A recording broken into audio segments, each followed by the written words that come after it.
Wait, main event is still a show? Oh shit. Oh, St. Roberts is on it? Fuck that shit. Okay, TPE podcast. Oh, I'm sorry. It is now the TPE podcast because we are the Team Petty Experience.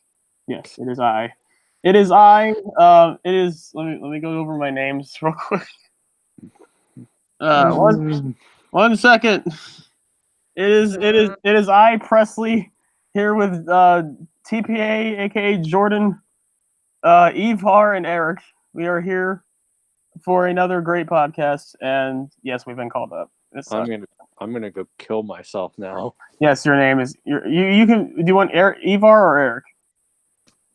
Fuck it, I'll be Ivar. Or a bullet. Or bullet, yeah. Or okay, Ivar. And Asia's Jordan. It's spelled with a Y. And yeah, we're all set. We got a lot of shit to talk about. Hopefully we got people in here. Unless if now that we're the Team Petty Experience, no one likes us anymore, which I can understand that. Why did you like us to begin with? We're not assholes anymore, guys. We've turned over a new leaf. Yes, we are PG. We're PG now. We're PG. We're PG and family friendly. Yes. I don't know how that's gonna work, but yes, we are very family friendly. And this is the point where we lose subscribers. Yes. Tell all of our new subscribers. Yeah. You just see the subscriber number just drop. It's we're at 206. I expect it to be by 112 by the end of the podcast. So yeah. No, it drops. I mean, it drops. Like 2. It'll be Abel because he would be into that stuff, and then because Abel's the peer one, and then we love you, Abel. Yeah, Abel, and then we love you, Abel, the best, and then maybe I don't know, maybe James because he just has nothing else to do. Yeah. But yeah. So I'll love James, my horrible son. But yeah, wrestling's been crazy, in every single way, on Twitter, in the ring, especially on Twitter. Becky exposing people, Becky literally running people off Twitter. Alexa Bliss is now off Twitter for a while. Well, should we start with that? Should we start with Becky, the whole Twitter thing, her challenging everyone, and then Ember, and then Alexa pretty much got worked into a shoot? You know what? Why not? Let's start with that. Yeah. Okay, let's bring up Becky's tweets from the past couple of days. Becky Lynch, she challenged the following people. She challenged Sasha Banks last week. She challenged the 2 new SmackDown signings of Ember Moon and Bayley. She said to Bayley, "I'm glad at least one of you had the spine to come looking for me, but don't get it twisted now. Everyone who comes looking for the man ends up changing who they are. I'll pull the best out of you too." Bayley heel turn coming. Then she says to Lacey Evans, who first said, "And my actions are being talked about by the history makers themselves. Good things you're practicing bowing down, and my high heels would need cleaning when I'm done taking everything you work for." Becky responded with, "Tall, blonde, does a moonsault, tells me to bow, and is from Carolinas. Might be time to ask Mama Evans if Rick was naturing around there before you were born, you plank." Ooh. Yeah, she's calling people planks. Dopes and planks. So Alexa Bliss, she responds to the news that Ember Moon is on SmackDown, saying, "SmackDown Live, you took my bestie." Ember responds with a crying emoji.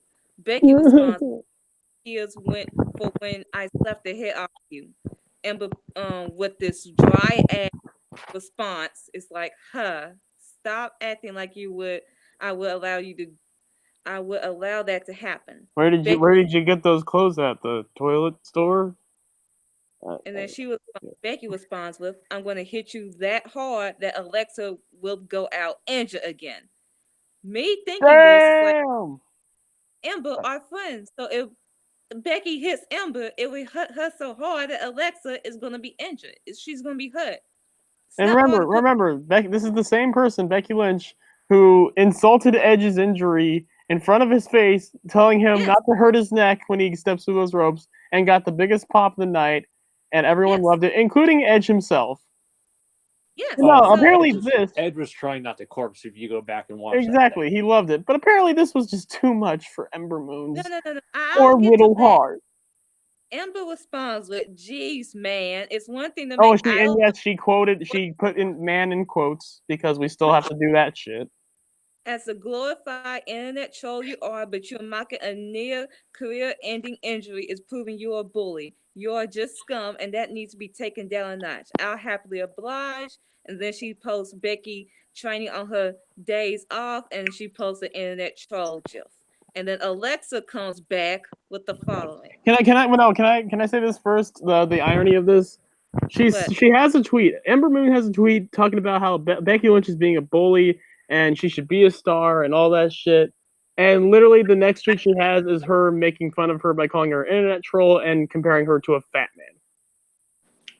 Yep. Not being a bully, huh? Okay. Yep. So we do Alexa Bliss tweet, and Alexa Bliss, you're a whole ass fucking hypocrite. So this is her tweet. She said, "Billy Bex, I'm sure me having career-threatening injury is really funny for you. You know how they say don't bite the hand that feeds you? Maybe don't bite the hand that makes you relevant. When all I had to do was debut Becky. So many things is wrong with Alexa's response. Alexa Bliss, whether in kayfabe or shoot, you took shots, you fat shamed, you body shamed, you made fun of Bailey's and Sasha's upbringing during your feud with them. You took shots at Sasha when the news of her coming out and leaving Dirty E broke. You took How many shots at her. how many times did she made how many times she made fun of Mickey James for being old? Old shaming, whether in shoot form or kayfabe form, she has no room to talk because you're the biggest bully. And here's the thing: whether it's kayfabe or not, who's to say that Becky Lynch is not doing kayfabe? In fact, we know Becky's doing kayfabe. This is the man. How do people not know her on Twitter by now? She's been doing this for a year now. She's been like this. She took shots at Charlotte, how Charlotte was out for like 3 months because she had to go get her boobs done. And they're best friends. She took shots at, again, Edge's neck. They're best friends. Do you really think Becky Lynch is come on? This is Becky Lynch hyping up matches, which is something that no one else seems to be doing. No one does. She never mocked Alexa's injury. That's the thing. She never mocked her injury. All she said was that I'm gonna hurt you so hard that your best friend is gonna get hurt. That's proving how bad Becky Lynch is gonna be towards Ember Moon. She never said that. Here's the thing: if Ember Moon didn't get worked, it was still a lame ass comeback. We know Alexa Bliss got worked because after this tweet, she ended up deleting it, but she said, "I'm taking a break off Twitter. Bye, guys." Becky Lynch literally ran poor little Miss Bliss off Twitter because of her poor mean comments. But yeah, she had all this smoke. She had all this shade for Sasha's ass. It's amazing, really, the best comeback to Becky Lynch is that she's a bully.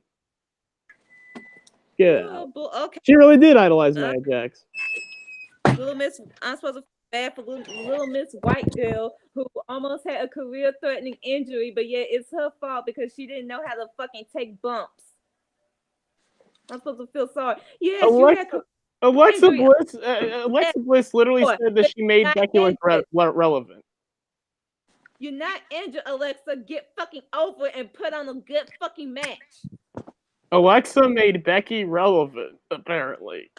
Okay, no. You're one of the reasons why it took Becky Lynch so fucking long to get back where she fucking is now.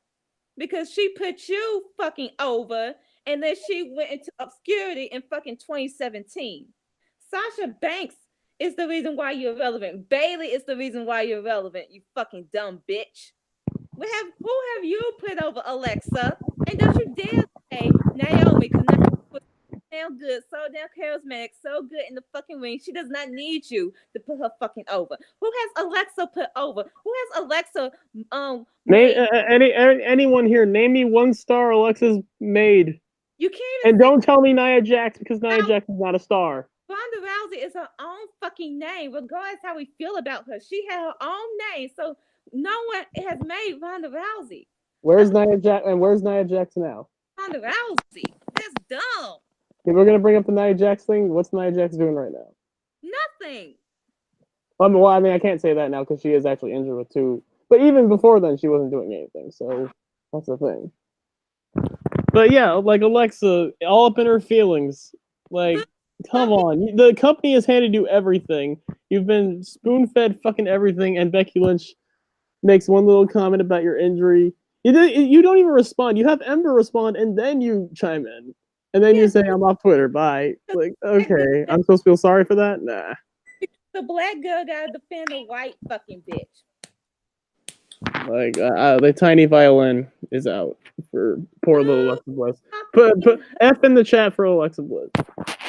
She takes the biggest L. You should have just sat there and ate your damn food, Alexa. Just sit there. Because you're not good in this Twitter thing. You're scripted as fuck. I mean, she takes one of the biggest L's this week. There are quite a few people that are taking L's this week. She's a whole dumb bitch.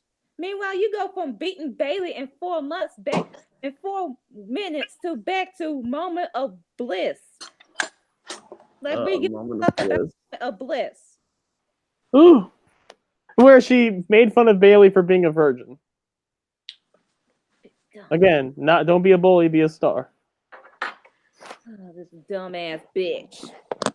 Stupidity jumped out as always, but what else is new? It's Alexa Bliss. I'm sure, I mean, Becky's a hero for even giving Alexa the thought of taking a break on Twitter. So, again, Becky's apparently too mean. She's too much of a bully now. What's more hypocritical, right?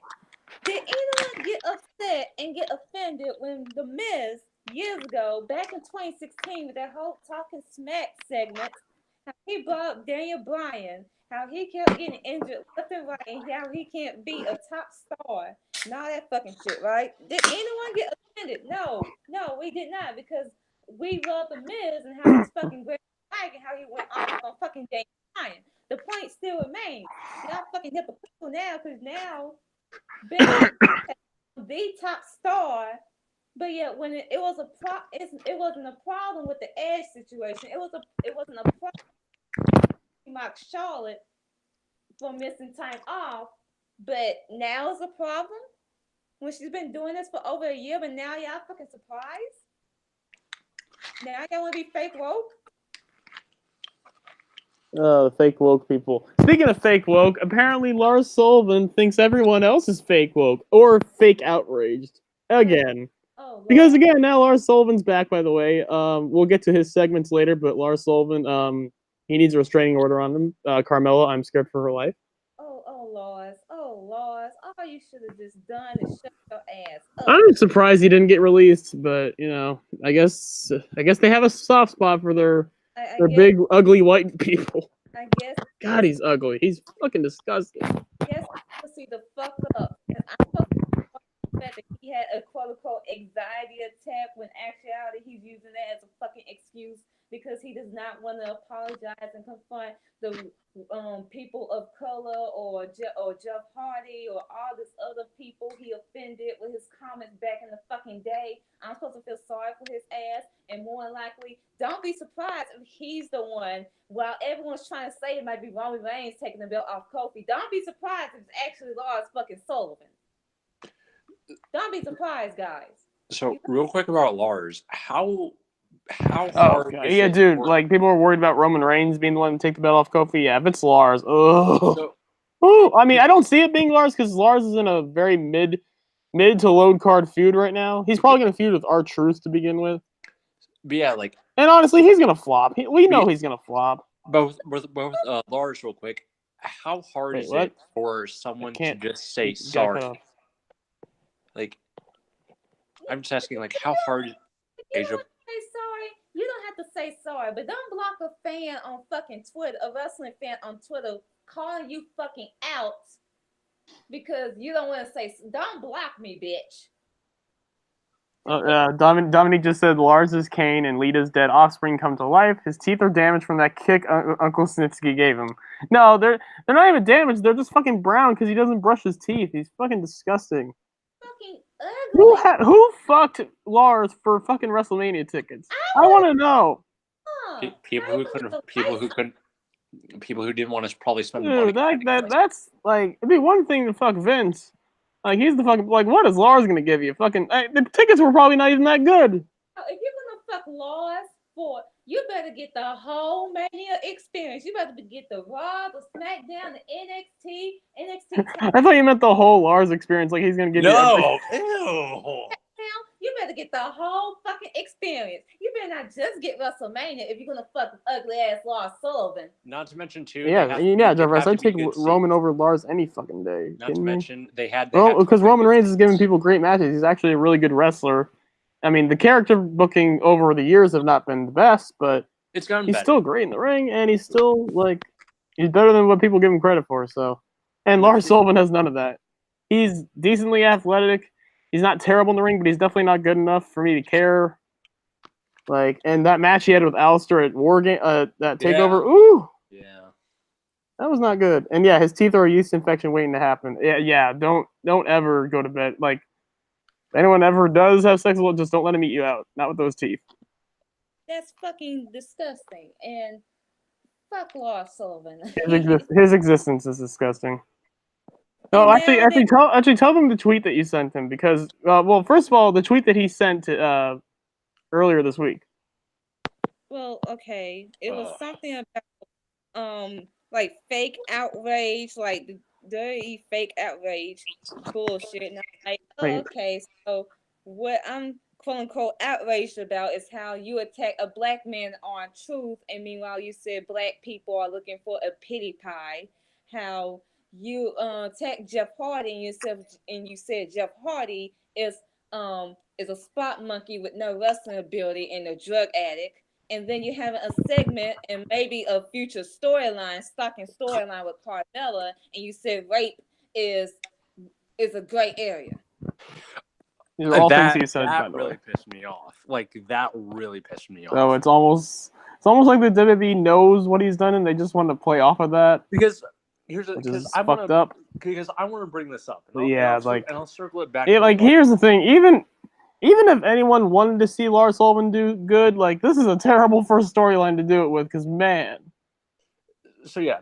This is bad. We do not need Kane Lita vibes. Brandon, what you were going to say? I was going to say, I'm going to bring this back. I'm going to circulate this back to the Lars segment. What's up? Oh, no, I was saying something. Do you guys... Brandon, what's up? Oh, are you still in there? I'm sorry, I muted you at one point because, I don't know, something in the background was happening. Oh. Do you guys know about... I'm guessing not. What? Yeah, so it's just the two of us until Jarvarus comes back. Okay. But yeah, anyone in here, ask me questions. We'll definitely go over it. But what do you want to talk about now? So, I want to talk about this Lars Sullivan. Do you want to get into the reviews, the Raw reviews, SmackDown? Cliff. What's up? Dude, I'm trying to talk to you. Wait, what's up? He's talking. Oh, I can't even hear him. Dude. Am I good? Can you hear him? I can't hear him at all. What the fuck going on? Okay, well, let me try something. Can you hear him? Yes. I can hear you guys fine. Okay. 1 second. Let me mute him and unmute him. Okay. So I swear Brandon. Oh, okay. There you are, Brandon. I thought I unmuted you. I'm sorry. Jeez. Okay. I'm so sorry. Go ahead. It's fine. Okay, so I want to talk about this Lars fucking saying rape. There's a gray area in rape, and I'm gonna bring this back to Lars. You guys know about Philip DeFranco, right? Yes. Yeah. Okay. Do you guys know about the story he covered about a guy by the name of Brock Turner? Yes. Okay. So this whole thing. Okay. So Brock Turner, long story short, basically ends up raping this girl behind a dumpster because she was drunk. He ends up going to trial, and his father testifies for him. Right. And the judge believes his father's testimony and feels guilty for Brock. So he only gives him, I think, the max was 15 years in prison, according to the state of Texas, wherever they were. and then he only gave him 3 years plus probation, and he had to register as a sex offender. And basically the statement Brock's father gave was talking about how like you should feel sympathy for him because like he's a good guy, he's a good kid, he didn't fucking do anything wrong, he was a first-time offender, and he just talked about how Brock was a good person. And then Brock's father called rape one of the worst things you could ever do. 15 minutes of action. Yeah. But this kid they said was a good kid, didn't do anything wrong. Okay, whatever. Yeah. And Phil basically said that like that you're basically by using that kind of language, that kind of sympathetic language of sympathizing of making a criminal seem sympathetic, you're undermining the entire situation. That's the same thing with Lars. I mean, I hate to say it, but if he ever got caught with rape and he went to jail for that, and we know what some people do in jail, would you call that 15 minutes of action in jail? I'm just saying. Come on now. Rape is rape. It's one of the worst things you could possibly do, and I don't care if you were a great person or not. If you fucking did it, you're scum. I'm sorry. And there is no fucking gray area. There's not. Look, once the minute they say no, you fucking stop. It's not hard. Let me guess. He was a swim student. He went to school. Yep. That's exactly how Brock's father described him. Straight A students. Oh, okay. So are you guys okay with me answering questions throughout the thing? Go for it. Yeah. Okay, what is the disturbing likelihood of Bully Ray and Velvet Sky being ROH and Women of Honor World Champions in 2019? Very likely because ROH is the worst wrestling promotion in North America right now. I don't think. And try to name me one. And no, CZW is better. Oh, that's more likely going to happen. I predict that Velvet Sky will win that Women of Honor's title in the near future, and that Bully Ray, absolutely. Unfortunately, well, look at how like prominent Bully Ray is being featured, and look who the writer is. It's Bully Ray himself. So yeah, I will not be surprised if both of them do become champions. And the excuse he's gonna have is because it garners heat, but it's not the right kind of heat. I'm sorry. It'd be even worse. It'd be even worse than the Shayna thing because Bully Ray. First of all, it's the fucking writer doing it. Secondly, it's a guy who's way past his prime. Should not even be in the fucking ring to begin with. It's fucking dumb. And like look at their Women of Honor division right now. There is none. Mandy Leon, who will never be a thing. Kelly Klein, unfortunately. Who is now a face. Who is going to get behind that? Dumbest thing ever. No one wants to cheer Kelly Klein. Mandy Leon. Now she will never be a thing. Angelina Love. Ill. Velvet Sky. Fucking double ill. I think that's it. Imagine Lacey Von Erich. I think that's it. I think that's the whole division. Bring in Lacey Von Erich. Let's go. Neil and Madison Rain left your division. Yep. That's how bad it is when Madison Rain even said, fuck this shit. Which, thinking about your CZW comment, and you said CZW is better, I think I understand why. Not necessarily because of better booking decisions or anything like that, Well, first of all, at least it has an identity. Yeah. What is ROH? What is Ring of Honor other than New Japan's bitch? Well, I could tell you what they were, not what they are. Oh yeah, you can tell me what they were 10, 15 fucking years ago. When they were good. Like, come on now. Like, if you're talking about Gabe Sapolsky Ring of Honor, that's a different story. I miss Sapolsky. I miss him. Yeah, I mean, hey, just watch Evolve. Evolve's fucking great. Yeah. But yeah, ooh, okay, he's getting Alexa Nyafu's. So you think with Kelly Klein and Allure, they're gonna fucking do the goddamn be a star bullshit? Because didn't Kelly Klein say because Kelly Klein came out about did she have an eating disorder or something like that? Mm-hmm. Yeah. So they'll probably bring that shit up, and that'll be a storyline, and just fuck off. Fuck off. I don't stop it. No one cares. Mm-hmm. But yeah, just look. I was just saying this about the rape thing, and then I'll end it here. There is no gray area. There's none. There's been like a lot of when they say the quiet ones, you have to watch. Look, some people will like. And these are like who said all this stuff about him? Like these were his parents, right?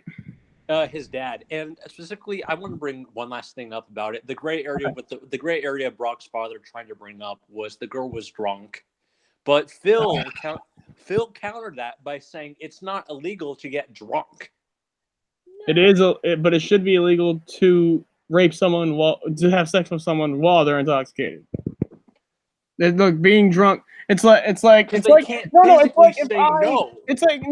I went in my car, decided to take a drive, and I was driving drunk, and the cops caught me and said you're under arrest. I'm like, well, it's not illegal for me to drink. No, but it's illegal for you to fucking drive while intoxicated because. No. You think so? But yeah, actually, you hit the nail right on the head. I don't even have anything else to say about it. But yeah, do you guys want to get into Raw and SmackDown? Yes. Because you want to get into the loser brand first, Raw? Yes. Because they lost this week. Should we start with the talent that they got and then go into the review? Yes. Sure. Okay, so Raw. Okay, you can pull it up. Mm-hmm. So for the following people, the Viking Experience. We'll get to that. We'll get to that. Okay. Then we got to Lacey Evans officially saying that she is on Raw. Yay. Hey, Lacey on Raw. Yay, I use my assets. Yay. All 5 Lacey Evans fans, be happy. Ricochet and Alistair are both on Raw. Whoop, whoop. Good for them. I'm cool with it. They'll break up sooner or later. Don't. EC3 is now on Raw. Is EC3 anywhere? He got buried hard. So I thought you said he's not on Raw? He is on Raw. Oh, okay. He just got buried by Braun Strowman. I was gonna say, if he's not on Raw, then what? Is he just unemployed? Might as well be. Naomi is now on Raw. Good for her. Yeah. Cedric Alexander will be going to Raw. Yep. Okay. Andrade and Zelina Vega are going to Raw. Big one there. Yeah. The Usos. Okay. The Miz. The big one there. Again, he cannot stand one brand for more than a year. Rey Mysterio. Okay. And Eric Young. All right. And you already said AJ Styles, right? Yes. Okay. For SmackDown, it would be Buddy Murphy, Lars Sullivan, Kairi Sane, Yay! Elias, Yes. Roman Reigns, Big Dog. Finn Balor. Yes. As the IC champion. Yes. Bailey. Mm-hmm. Liv Morgan. Yep. Chad Gable. Yes. Mickey James. Apollo Crews. No reaction. And Heavy Machinery.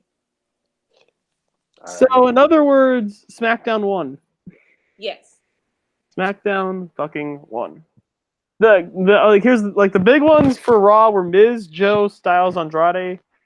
SmackDown basically got all of the good parts of the women's division. Bailey, Kyrie, Ember.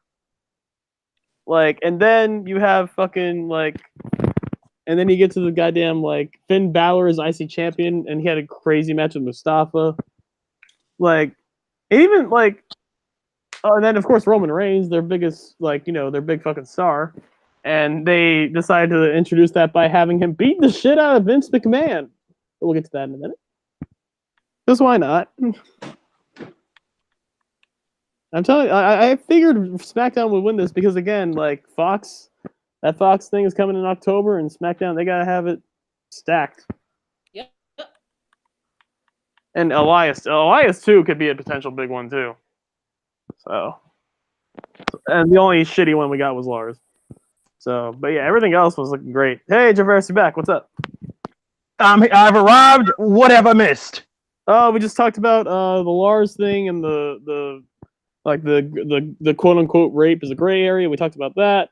I answered a couple questions in chat, and we just talked about Raw and SmackDown's the people they got. Which is like, yeah, SmackDown won. Oh wait, so you're saying rape is great?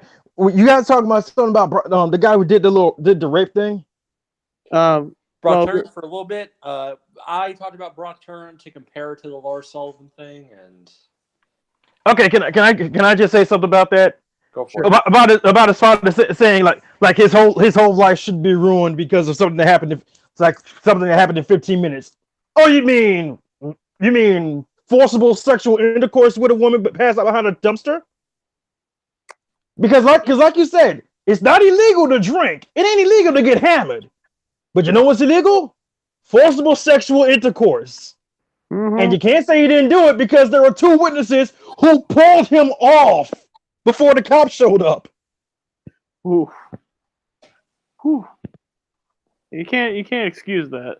Like, there's no like, oh, it's a one time, like a one. No, it doesn't matter if it's one time. Well, apparently you can because the judge sided with his father, but that's a yeah. Apparently you can because the dude never went to jail for it. Fuck out of here with that shit. But yeah, we talked about that, and just this storyline's gonna be fucking awful. That is white privilege for your ass right there. Mm-hmm. And we were talking about the Kelly Klein and Allure thing, how basically ROH is fucked, and we'll probably see Bully Ray and Velvet Sky as champions. The power. Oh, good lord! If that happens, Jay Lethal, Bandito, Juice, Tracy Williams, Mark Haskins, leave, get out. Like I love the rest, but I've been saying for years, ROH has basically had Jay Lethal, and that's it. Once he leaves, like, what do you have? Like, he's really the one staple of Ring of Honor that's been in any way good. God, watch them turn Matt Taven face just to drop the title to Bully Ray. Well, they turned Kelly Klein face. Oh God, I think we're gonna be sick. And here's the thing: Tracy, Bandito, Juice can do so much better. We've seen it. Oh, so bad. But yeah, we'll start with Raw. We might as well start with Raw. We kick things off, I believe, with. It was Stephanie in the ring with Shane, and then they their first draft pick, and it was The Miz who attacked Shane. Yeah, that was great. And apparently Stephanie and Shane like each other again. I thought they always hated each other, but whatever. I guess if Shane's healed, then whatever. Continuity doesn't exist with the McMahons. Really? No. But yeah, go on. Then we had Ricochet and Alistair officially on exclusively with Hawkins and Ryder, who are your tag champions. Somehow they're still the tag champions. Versus the Revival and the NXT tag champions. Can I please have this? Yes. Because this has infuriated me for days. Oh, here we go. You went from War Machine to War Raiders, which admittedly I didn't like at first, but I got used to it mainly because of the whole war chant. I liked it. To the Viking experience. The Viking experience. And it gets worse. Bitch! Bitch, what? Apparently they had another name. Another name they were going to have. They were originally going to call them the Berserkers, which already was a better name than what we got. It would have been stupid, but I would have liked it. Why do I feel like this name only happened because Vince McMahon caught the first episode of season 8 of Game of Thrones is like, wait, one of them are Vikings. Let's have them be called the Viking Experience. Small problem, Vince. There are no Vikings in Game of Thrones. Again, it gets worse. Their names. They changed their names. They're not Rowan Hansen anymore. Rowan Hansen are badass names. Hansen, come on. I mean, I know it was a very goofy like boy band, but Hansen, it's been taken back as a badass name. And Rowe, like Raymond Rowe, that's perfect. But what do we get? Eric and Ivar. What the fuck is an Ivar? What in the hell? That's how I know this whole thing got spun off because of Game of Thrones. But no, dude, like Vince McMahon is really in touch with pop culture because he knows that Mortal Kombat 11's coming out, so he spelled Erik with a K because a K is cool. No, this has Game of Thrones written all over it. They don't have Vikings though, you fucking idiot. I don't even watch Game of Thrones. I don't watch Game of Thrones, and I know that shit. They have incest. They have murder. They have dragons. They have a blue-eyed white dragon. They have zombies. But they ain't got Vikings. They have Vikings. They have political sabotage. They don't have Vikings, Vince. It's not a thing. I don't know where you got that from. I don't know what. Like what? Like Like what did he confuse it with? Maybe Vince is just secretly like a gigantic power metal fan because power metal is all about that shit. Is he?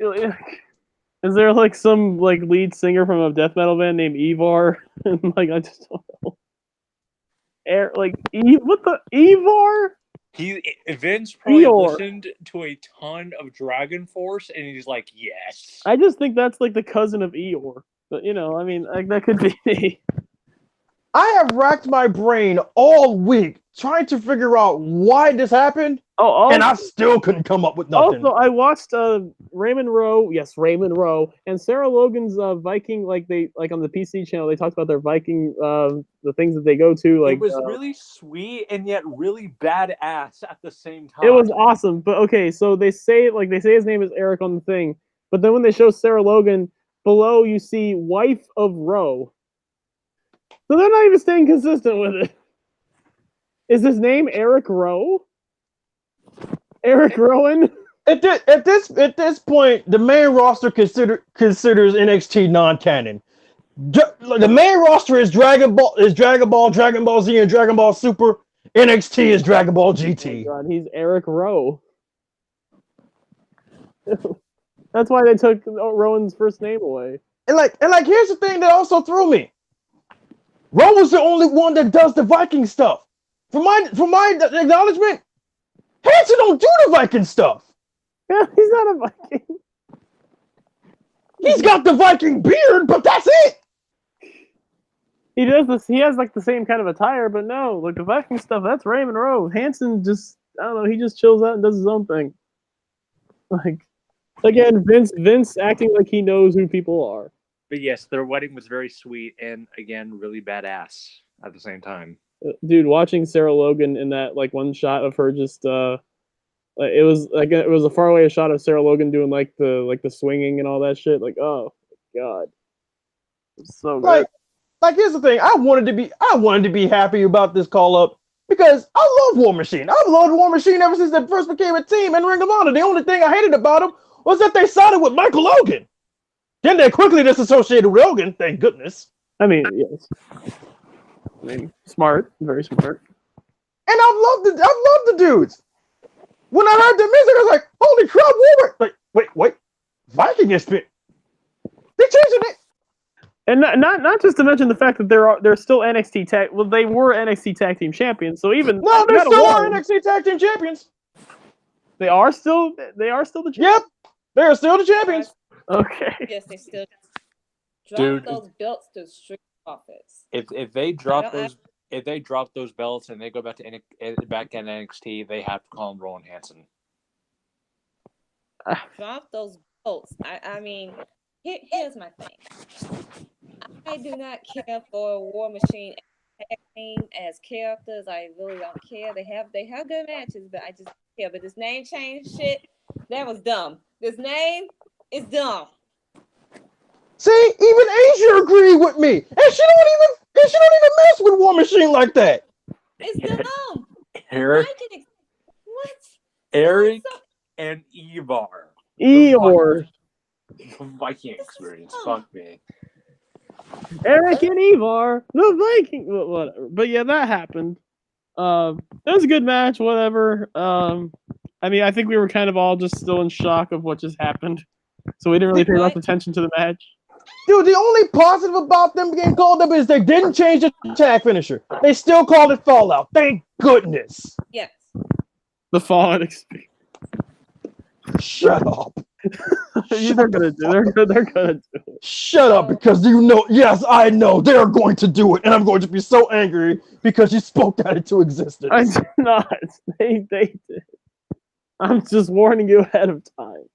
So then Elias, he has his concert, and then Rey Mysterio comes out. They fight. Then Lord Sullivan comes out. Like, here's the thing, Asia. I'm sorry that I interrupted you. Here's my process with this. I'm watching it with you guys. We're doing our little live chat for everything. Well, I hear Ray's music, but I have to go out and do something because my mom wanted to use my email address so she could order some clothes from QVC. So I go in there, give her my email address, do the order and everything. I come back, Lars Sullivan is on my TV, and I'm just like, what in the Barry Allen messing up timeline just happened? Yeah, don't blame me for the Viking Spirits thing. Blame Barry Allen. He's the reason all this happened. Like, I'm just like, my whole thought process was, what is this thing doing on my TV? Wasn't it fired? It was dumb. Then we get to Finn Balor in the ring. He's about to face a SmackDown, going to Raw, and Andrade Cien Almas, which was a very good match. Oh yeah, I think that was honestly match of the night. Finn Balor stole the whole week. Yes. Because this would not be his only great match this week. Yeah, quick side note. How upset does Andrade feel right now? I mean, I think he's gonna go after the Universal title soon enough. I like that. Oh yeah, I like that. Andrade versus Seth. Ooh, I mean, he just beat a former Universal Champion in Finn, so it makes sense. The inaugural Universal Champion. The inaugural one. So why not give him the thing? By the way, ask any more questions if during the thing. So I'm all down for that. But yeah, so we got that. Finn wearing the. Didn't he wear the blue on Raw too? Yep. Yeah. Give him the hints. But yeah, and then we got. Honestly, I thought the whole blue was just him doing a callback to when he was in New Japan, because he during this whole run as junior champion, he would always wear the blue. Yeah. He didn't start wearing black until the Bullet Club shit. Yeah, until he officially joined Bullet Club. Exactly. I mean, he officially created Bullet Club. Well, that's how he created. Yeah, he joined his group. He joined his own group. But yeah, so we had that great match. Loved it. Andrade won, make him look really strong. He beat the fucking IC champion. Mm-hmm. Then the SmackDown Tag Champions and the Usos defeated Bobby Roode and Chad Gable. Can I just say this? The SmackDown Tag Division is done. It's bad. What? It has been neutered. What tag division? Exactly. So that division has got the Thanos snap.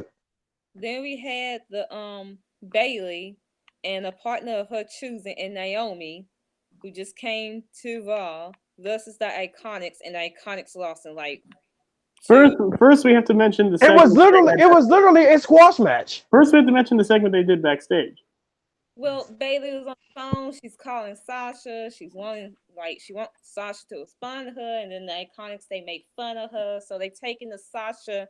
She left and trying to turn into a fucking storyline. Yes, they are turning the Sasha Banks leaving thing into a storyline. Bayley looks just so done. And think about it in storyline. You have to think Bayley in storyline would be really pissed that Sasha Banks is not returning her calls. Because Sasha Banks is Bayley's best friend. It'd be one thing if she's unhappy with the company, but she's unhappy with Bayley now? Well, in storyline, it makes sense for Sasha not to return Bayley's calls because Bayley was pin at WrestleMania. Yeah, she took the pin. You keep making storyline that Sasha just because Sasha and Bayley, it took them forever to become friends in the first place. They finally won the tag titles that they've been fighting for forever, and then Bayley goes around and fucks it up in kayfabe. So yeah, we're fine with this. It does make sense. So right. Yeah. Then the Iconics. Wow. They still exist. Not only did y'all lose, but y'all got squashed. Did I have faith that their booking was going to change when they became champions? Nope. No, ma'am. It was not going to change. I thought, but that was just me being foolish, and then I realized, oh, wait a minute, this is Vince to the WWE. I'm about to be wrong. No, because Vince is like, what tag titles? I don't know about these tag titles because he never wanted these tag titles in the first place. They're a joke. And now they're going to be hard. They're going to be transitional champions because you got Io. No, not Io. Kyrie and Asuka. They're a new team. You got that. So you have the one act like that actually were fighting for these titles to be serious and relevant. One of them's gone now, so now basically Vince sees the tag titles as okay. I can just fuck around with these now. Well, let me go on a rant on the women's tag division right now. You got their jokes and the Iconics who are not even good wrestlers. Let me not get started on that. They're taking back-to-back L's, so you can't even take them seriously as fucking champions. So you got them. Then you got Sasha and Bayley who are done. Sasha, she just left, and then they're split up because the report saying that if Sasha does come back, she's gonna be on Raw. Bayley is now on SmackDown. So Boss and Hood are officially done. Then you got Riot Squad, who is Lil. She's now on SmackDown. So you probably can do something with the other two. But I'm thinking they're gonna have Sarah be involved with the Viking experience, and Ruby is gonna be a single star. So even then, I'm done. So then you get Nia and Tamina. Nia's out for possibly the rest of the fucking year. So they're done. Yep, double ACL surgery. Ooh. And then you had Naomi and Carmella or Naomi and Asuka. They're done because Naomi is now on Raw. So then you have Asuka and Kyrie. They're a good team. You can go and take the belts off of the Iconics. Then you got the teams in NXT. The Ponies, who are losing and losing and losing and losing. Quick question. Has Marina and Jessamine won a single match yet? No. They're 0-5, I believe. Oh, good lord. Sweet baby Jesus. The streak continues. You got Vanessa and Aaliyah, in which they have been looked somewhat credible, but those are your only two teams in NXT. Kurt Hawkins blew over. And for as much as I despise Vanessa Bourne, I have to agree with Asia. They are at least somewhat credible. They are. The only other team on the main roster that is somewhat credible is Mandy Rose and Sonya Deville. And they possibly going to get split up by around SummerSlam. And then you maybe got, if you look at the Legends side, you got the Bellas, you got Trish and Lita. If they ever want, they got Belle Phoenix and Natalia that are now confirmed to be working the European tour. So yeah, and here's the thing. I don't even know if this is true or not, but apparently there was Sasha and Bayley were supposed to originally drop them to Beth and Natty, but at the last minute the old man changed his mind and said, "Nah, drop it to the Iconics." Yep, that was the plan. They were supposed to drop it to originally Beth and Natalia, and then they changed it to the Iconics. God, yep, that was the plan. The things that go through the old man's mind. At this point, this man has full-blown advanced Alzheimer's. At this point, you gotta wonder. Alzheimer's, ADD, like just all the attention thing. It's dead. It took 2 months for Vince to fucking kill the tag division because not only did you take the belts off Sasha and Bayley, but you've been booking all these fucking other teams in which they could have been credible and threats to take the belts off Sasha and Bayley. You've been booking them like shit. And then on top of the WrestleMania thing and the Bailey Alexa thing, you damn near almost ran Sasha away, and you might have ran Sasha away. Riot Squad, you were feeding them to Ronda Rousey and then the Becky Lynch Charlotte storyline. So even then, if you had them be a threat, I could not take them seriously because they've been losing the past 2 or 3 months. And I love and adore Becky Lynch, but I mean, later we'll get to it. Becky Lynch versus Ruby Riott. The Riot Squad looked like shit. I mean, her selling was kind of. Yeah, Ruby. I don't know about that. Other than that, it was a good match. So yeah, like. And I'm sorry, all y'all might be fans of the fucking Iconics, but they have to have a transitional title reign. They're not gonna. Don't get me wrong. I do like them, but I told you when this first happened, this was the dumbest decision that WWE made. Why give them the tag belts? Why? But they're not gonna hold them for that long. It looks like. Well, then what's the point of giving them the tag belts in the first damn place? For a moment, because eventually they're probably gonna drop it right back to Sasha and Bailey. If Sasha comes back, at this point, they're gonna have to give her something bigger. I would not be surprised if my thing happens if Sasha does the Money in the Bank this year. And go ahead, Asia. You already booking them like shit, having them lose back to back, and the only one they got since winning the tag titles was a squash match in which. I'm like, no, and then they're not even good in the fucking ring. Rather, you want to use that whole comedy wrestling fucking excuse to try to deflect and say that they're good, like trying to that excuse is just fucking dumb. Which even here's the thing. Only one person can use comedy wrestling and be said as a good wrestler, and that is Toru Yano. Chuck Taylor. Dumb. What about Chuck Taylor? Yeah, Chucky T too. You have jokes as champions right now, and I get it. Dude. They have good characters, but these belts are fucking new. These belts has been here for 2 years, and the belts barely have any credibility because you took the belts and you scrapped them off Sasha and Bailey before they can really bring the credibility to these fucking belts by defending them everywhere. So now you have jokes in which they've been booked like losers, like Jarvarus for the past year as your fucking champions. They're not even good in the ring, and everyone wants to clap for them and say that they deserve it because they're good characters. Okay, we said that with Alexa, and look what happened with Alexa. And I gotta go to my guy Lee Clark. That's why he says he hates Ricochet, because Ricochet doesn't have a good character. Again, this is always what I've been saying. I'd rather have a great wrestler with no character than a person with great character and is a shitty wrestler. And that's the problem. We've been looking at as terms of women's wrestling on the main roster. When you look at the champions, Charlotte, Alexa Bliss, Nia Jax, Iconics. Here's my thing when it comes to the character and the wrestling thing. To me, the most important thing about professional wrestling is building an emotional investment, but here's the thing: you can have the greatest character if you want. If you're shit in the ring, the emotional investment goes completely away. Plus, you want a good Cliff. You want a good example of that? Hulk Hogan. Which it's not even just the in-ring quality. It's not even just a match quality. At the end of the day, if you were a shit wrestler, there's a higher chance of you hurting somebody.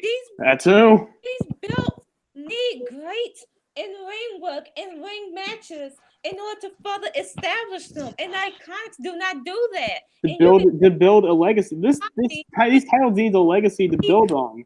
They don't need that right now. It does not need comedy right now because they're brand fucking new.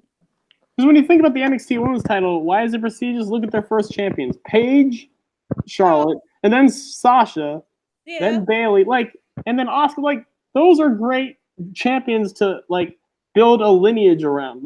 You have Boss and Hug, which is great, and then you have the Iconics, which, look, they're booked as jobbers.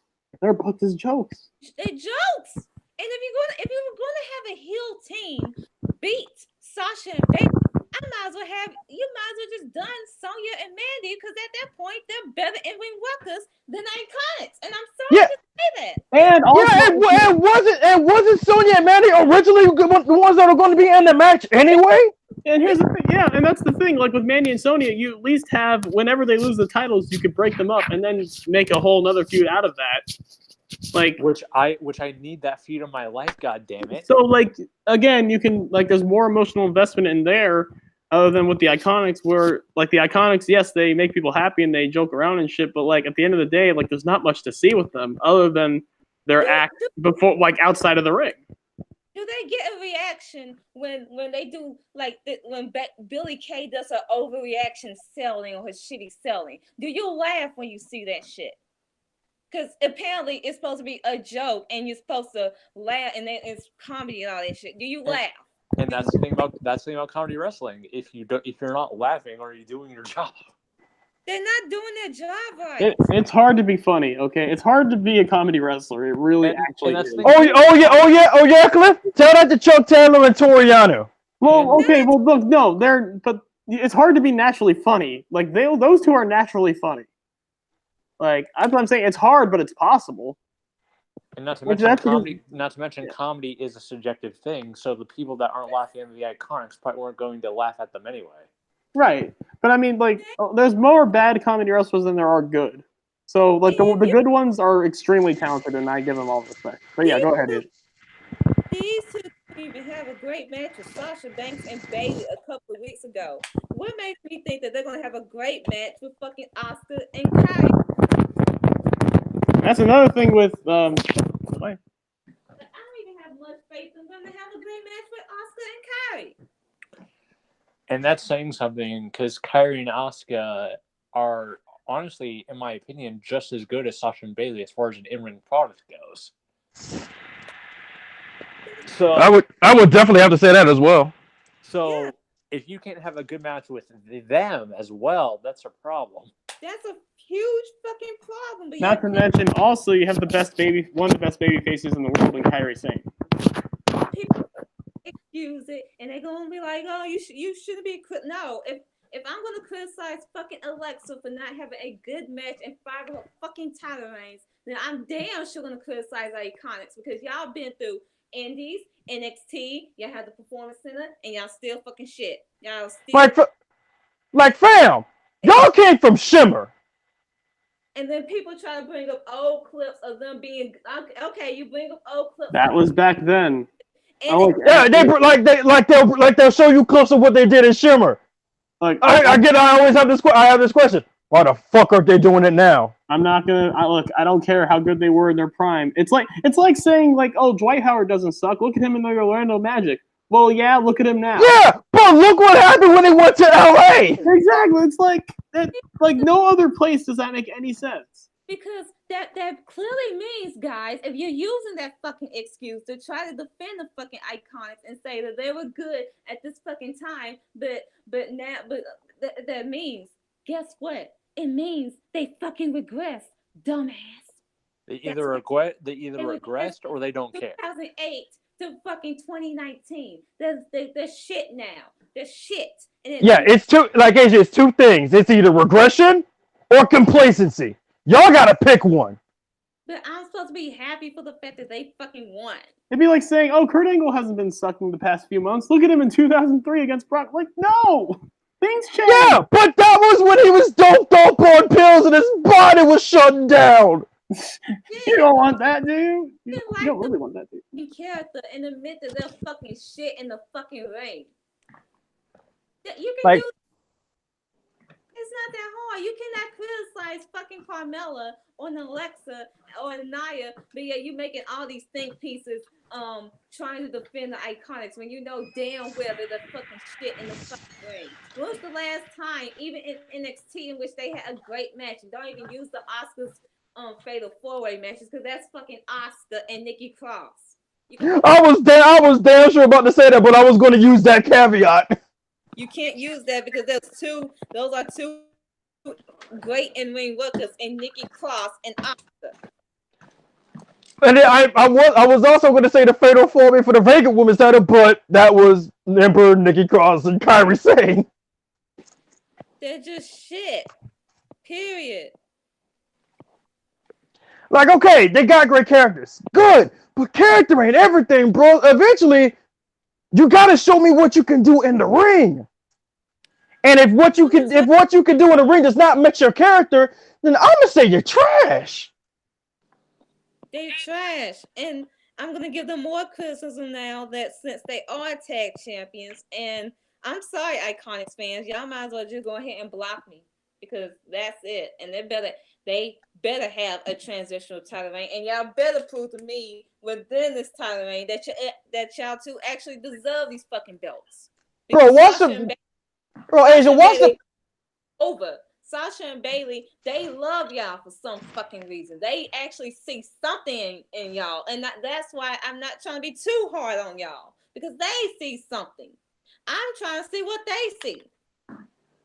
But if you can't hang it, I'm going to fuck you over here.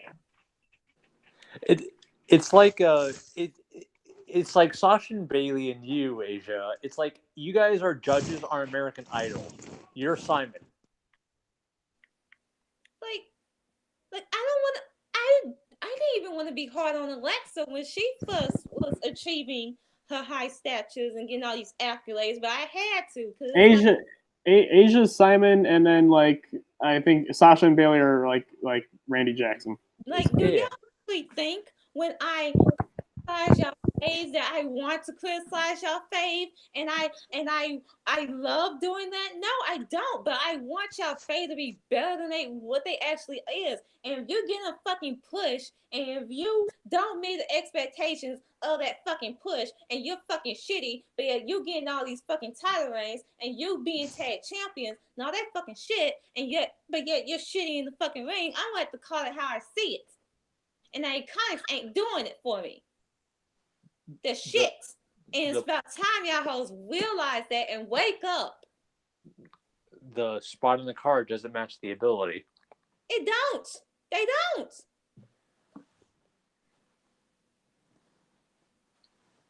Iconic my ass. Y'all can't even get like reactions from the crowd. It's, I mean, they got the reactions like the night after Mania, but then they go to Montreal. No, then they go to Montreal. Doesn't everyone get a reaction in Montreal? Night after Mania, of course you're gonna get a reaction, but then Montreal, everyone gets a reaction in Montreal, right? Not the Iconics. But did they get a reaction this week? Are they gonna get a reaction next week?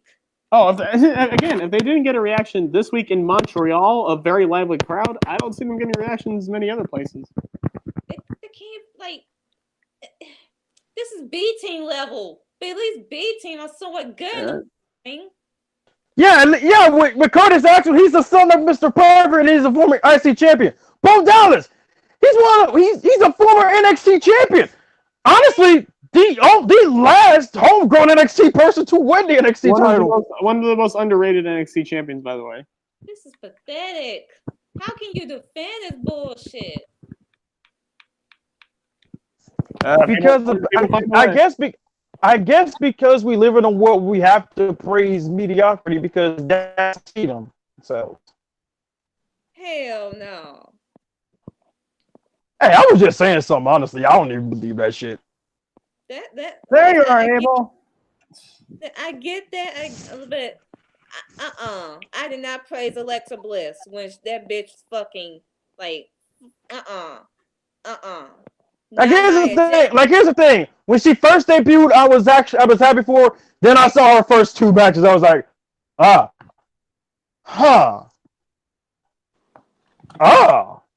she's trash. Both of them fucking trash. But yeah, that's my rant. Hopefully they could pull it up together by the time Money in the Bank comes around. Asia, you said the H word. That's hope. Don't say that. Cursed. That word. Asia. I want to bring up something that I told you in a hangouts about this whole situation. It just proves to me that Vince only gave them the women's tag championships to shut Bayley and Sasha up. Yeah. Because I mean, they went to them every fucking week. Like, can we have tag titles? Can we have tag titles? Like, Vince did not want to do this. He didn't want to do it. Exactly, and Vince was just like, "Here, now shut up." Meanwhile, was the Iconics doing this since they are quote unquote a real team? Were they doing this? Was any other team doing this besides Sasha and Bayley? Or were they just being complacent, sitting there waiting for their chance? Here's the thing. All of them might have done it like once or twice. Bayley and Sasha, day after day after day after day. Okay. Until finally Vince got annoyed to the point where he finally did it. Okay, so Abel's finally in. What's up, Abel? You're the fucking best. He has a question. Who do you think will be the next WWE champion and next Universal champion? All right. Oh, can I go first on this? Yes. WWE champion. I'm gonna start. Yeah, no, WWE champion. I'm gonna say it's gonna be. It's not gonna be Roman. I honestly, if anything, because I don't think they're gonna have Roman take the belt off him. I can see it being a cash in. Probably. You know what? Fuck it. Have it. Actually, at this point, it might be Big E, because we know Big E was not very happy with what transpired on SmackDown. We'll get to that later. I can see a heel Big E actually. I don't think Big E was happy. I don't think it was Big E not being happy about it. I think it caught him off guard. Like, y'all could have at least told me that y'all was going to do this. They didn't tell him, and they didn't even wait till he was out of surgery. Like, that's kind of fucked up when you look at it. That's kind of shitty. I ain't even gonna lie. I mean, I know they didn't just give Kevin Owens the. I mean, they had him they didn't even do the serial testing. All they had him do was gyrate his fat hips. So, but I guess that's enough to be in the New Day. But they said honorary member, so I don't even count that as official. But I mean, Big E's probably gonna feel some type of way about it. I mean, dude, imagine. Oh God, would that almost be too nice if we get 2 Black WWE champions in a row? That'd be too nice. You're asking for it, so that's why I'm not even saying. And like I would like it, and plus, honestly, I had always thought that Big E was going to be the guy in the New Day to win the WWE title first, but I wouldn't be opposed to it. Because I would have said Andrade if he didn't move to Raw. I would have said it would have been Andrade being next WWE champion. Yeah, man, you're kind of. It's a bit wishful thinking. Wishful thinking. Right. Yeah. So who do you guys think? So I'm actually kind of. All right. Yeah. All right, Asia, you go first. I think it's going to be heel. I think Kofi's going to have the belt all the way to SummerSlam, and I can see it 1 or 2 people, Elias. Yes. Or Lars Sullivan. It's Elias. Lars is not going to make it to SummerSlam as far as being main event. He's going to be a flop. Elias, to me, he's winning Money in the Bank, or he's definitely. Because I would have said Andrade if he was on SmackDown, but at this point, yeah, Elias would be perfect. They're probably going to keep. I'm probably going to go with Elias. And here's the thing. We know Daniel Bryan's injured, but is he basically still on SmackDown? Yeah, he's still on SmackDown. They never anything. If anything, I think he might go to Raw. If he does, I'm saying he's going to be the next Universal Champion. But if not, next Universal Champion is AJ Styles. Yes. Yeah, because then I see Seth Rollins eventually getting that title back, and then we're doing Seth Roman at Mania. Because we have to eventually get that match for Mania. See, I'm thinking for some reason that WWE will finally come to their senses and give Drew the Universal title, and he'll probably drop it to AJ around, like, say, Survivor Series or Rumble. You think they're gonna give it to? Wait, you think they're gonna give it to Drew? Your logic is kind of flawed, Cliff, because Roman is on SmackDown. He's thinking Roman will win the Rumble, and then he'll go to Seth. He'll win the Rumble, and he'll pick Seth. Okay. Yeah, that's what I'm thinking. Which, Jarvarus, at some point we gotta talk about Drew, but we gonna talk about my boy Zeus. We gonna talk about him. We gotta give your boy that talking to. Oh, I understand completely, and I agree with him. This man needs to be talked to. Mm-hmm. But yeah. Ooh. But anyways, you guys want to get back to Raw, or did you? Yeah, because I mean, you said all you wanted to say about the Iconics, right? Because they're basically just the downfall of the tag titles, and it took only 2 or 3 months, which is pathetic. Defeating Ruby Riott, and then she just Bexplex all 3 of them. Then you have Natalya coming out. The groan from everyone. We were all like, wow. At this point, I'm sorry. I'll take Lacey over Natalya because at least Lacey. My ass will gladly take Natty over Lacey Evans. The only reason I say this, as much as Lacey's bad, at least the character dynamic between the two is much better. I think. What character? Lacey Evans' character is a thigh. It's a perfect character to fall to the man. Okay. Okay. So yeah, Natalia comes out, challenges. So you have that. Then Lacey comes out like you. First off, you shouldn't even be champion, Becky. And number two, you're a has-been, Natalia. And number three, I use my assets and my curvy figure to get a future title opportunity. I use my assets and my curvy. Okay. I have to ask. What does that sound like to you? A prostitute. Exactly. So you're a prostitute. That sounds like you're politicking your way to get ahead by using your body. Exactly. She slept her way to a title opportunity. She wants to be Sunny. So. Or Alexa Bliss. Yeah. So, my bad.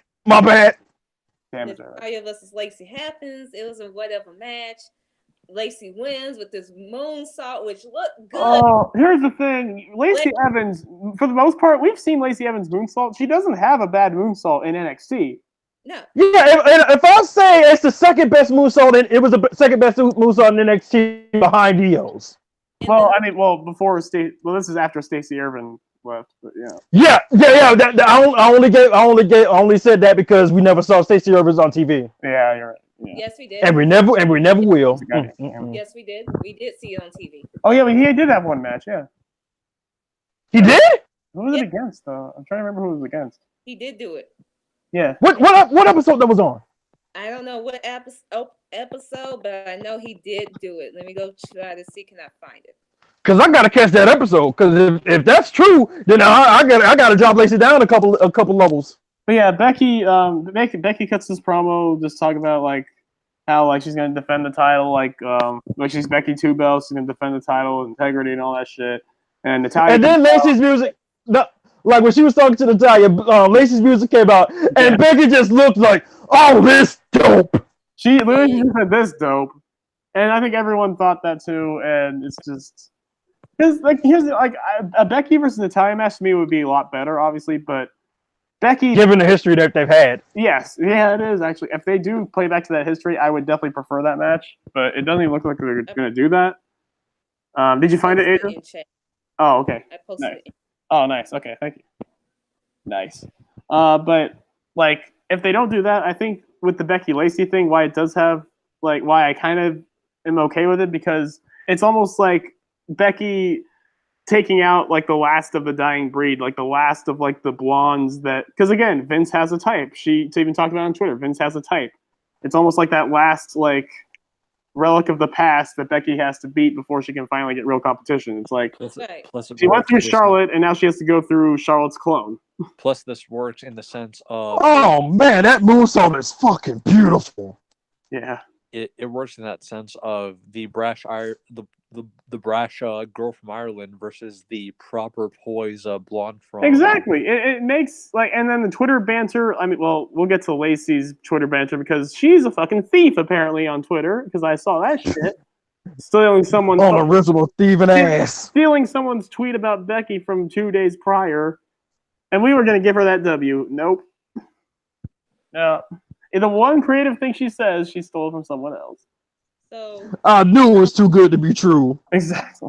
Lacey's character so far, like, I'm afraid. I'm really afraid when it comes to Lacey Evans' character because you have a few. It's one thing you have a few with Becky Lynch, and then she's gonna be like all this gender shit and like like all that stuff. But it's gonna be real interesting what they do with if she feuds with a Naomi like or Sasha Banks. You get it because it's a throwback to the 1950s prenup like proper like ladylike kind of women that would exist in that time period. I'm definitely happy that she's kind of cut down the Marine bullshit. But like there's some like undertones that don't necessarily need to be explored with that kind of gimmick. Racial I mean, she was doing it in NXT against Kyrie and Dakota. It was kind of problematic. Kind of problematic. I mean, it's not as bad as what Dijack's doing, but like it's like say it.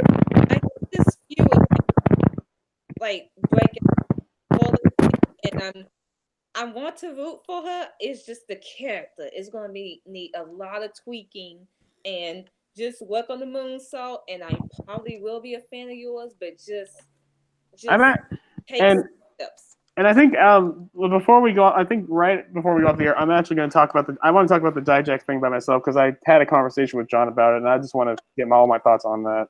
But not talking about that by yourself. That's Okay, but we will talk about that. Yeah, because I know. Yeah, Asia, you have a lot to say about that. So, I got nothing to say, but I'm just disappointed. That's it. Yeah. After that, we had Styles, Reigns, Rollins versus Lashley, McIntyre, and Corbin. Styles win. The Styles teams wins. That was AJ Styles shaved off his beard for some reason. He looks really weird. I just need to ask, why are we still doing this trio? Why? I don't know. And we're actually doing it for the Shield's quote unquote last match at a live show. Even though Dean is technically not even with the company. Which is like, is it gonna be like a troll and they're just gonna have like someone else be Dean? Nah, I'm thinking Dean's actually gonna be there. Like, how many last matches are they gonna have? All of them. Oh, the new Cherry Funk. Now, honestly, this might be Dean's legitimate last match. Yeah. One would hope. One would hope. Well, let's get to a better show, shall we? Yeah. Oh man. Which SmackDown? I'm gonna start with the first segment of SmackDown. We get the Kevin Owens show. Like, I don't think we've had a bad episode of the Kevin Owens show yet, and this was not one of them because then Kofi and Xavier come out. They do the dancing, they do everything.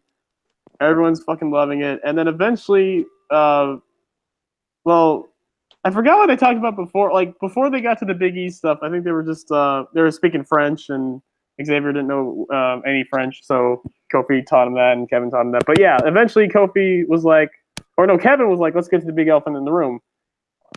There's only two of you. Where's Big E? And then Xavier explains what happened to Big E. He injured one of his knees. What was it? ACL. ACL. Torn yeah. ACL. Torn ACL. And then I think Kevin said something about he didn't just doing it in the splits position or something like that.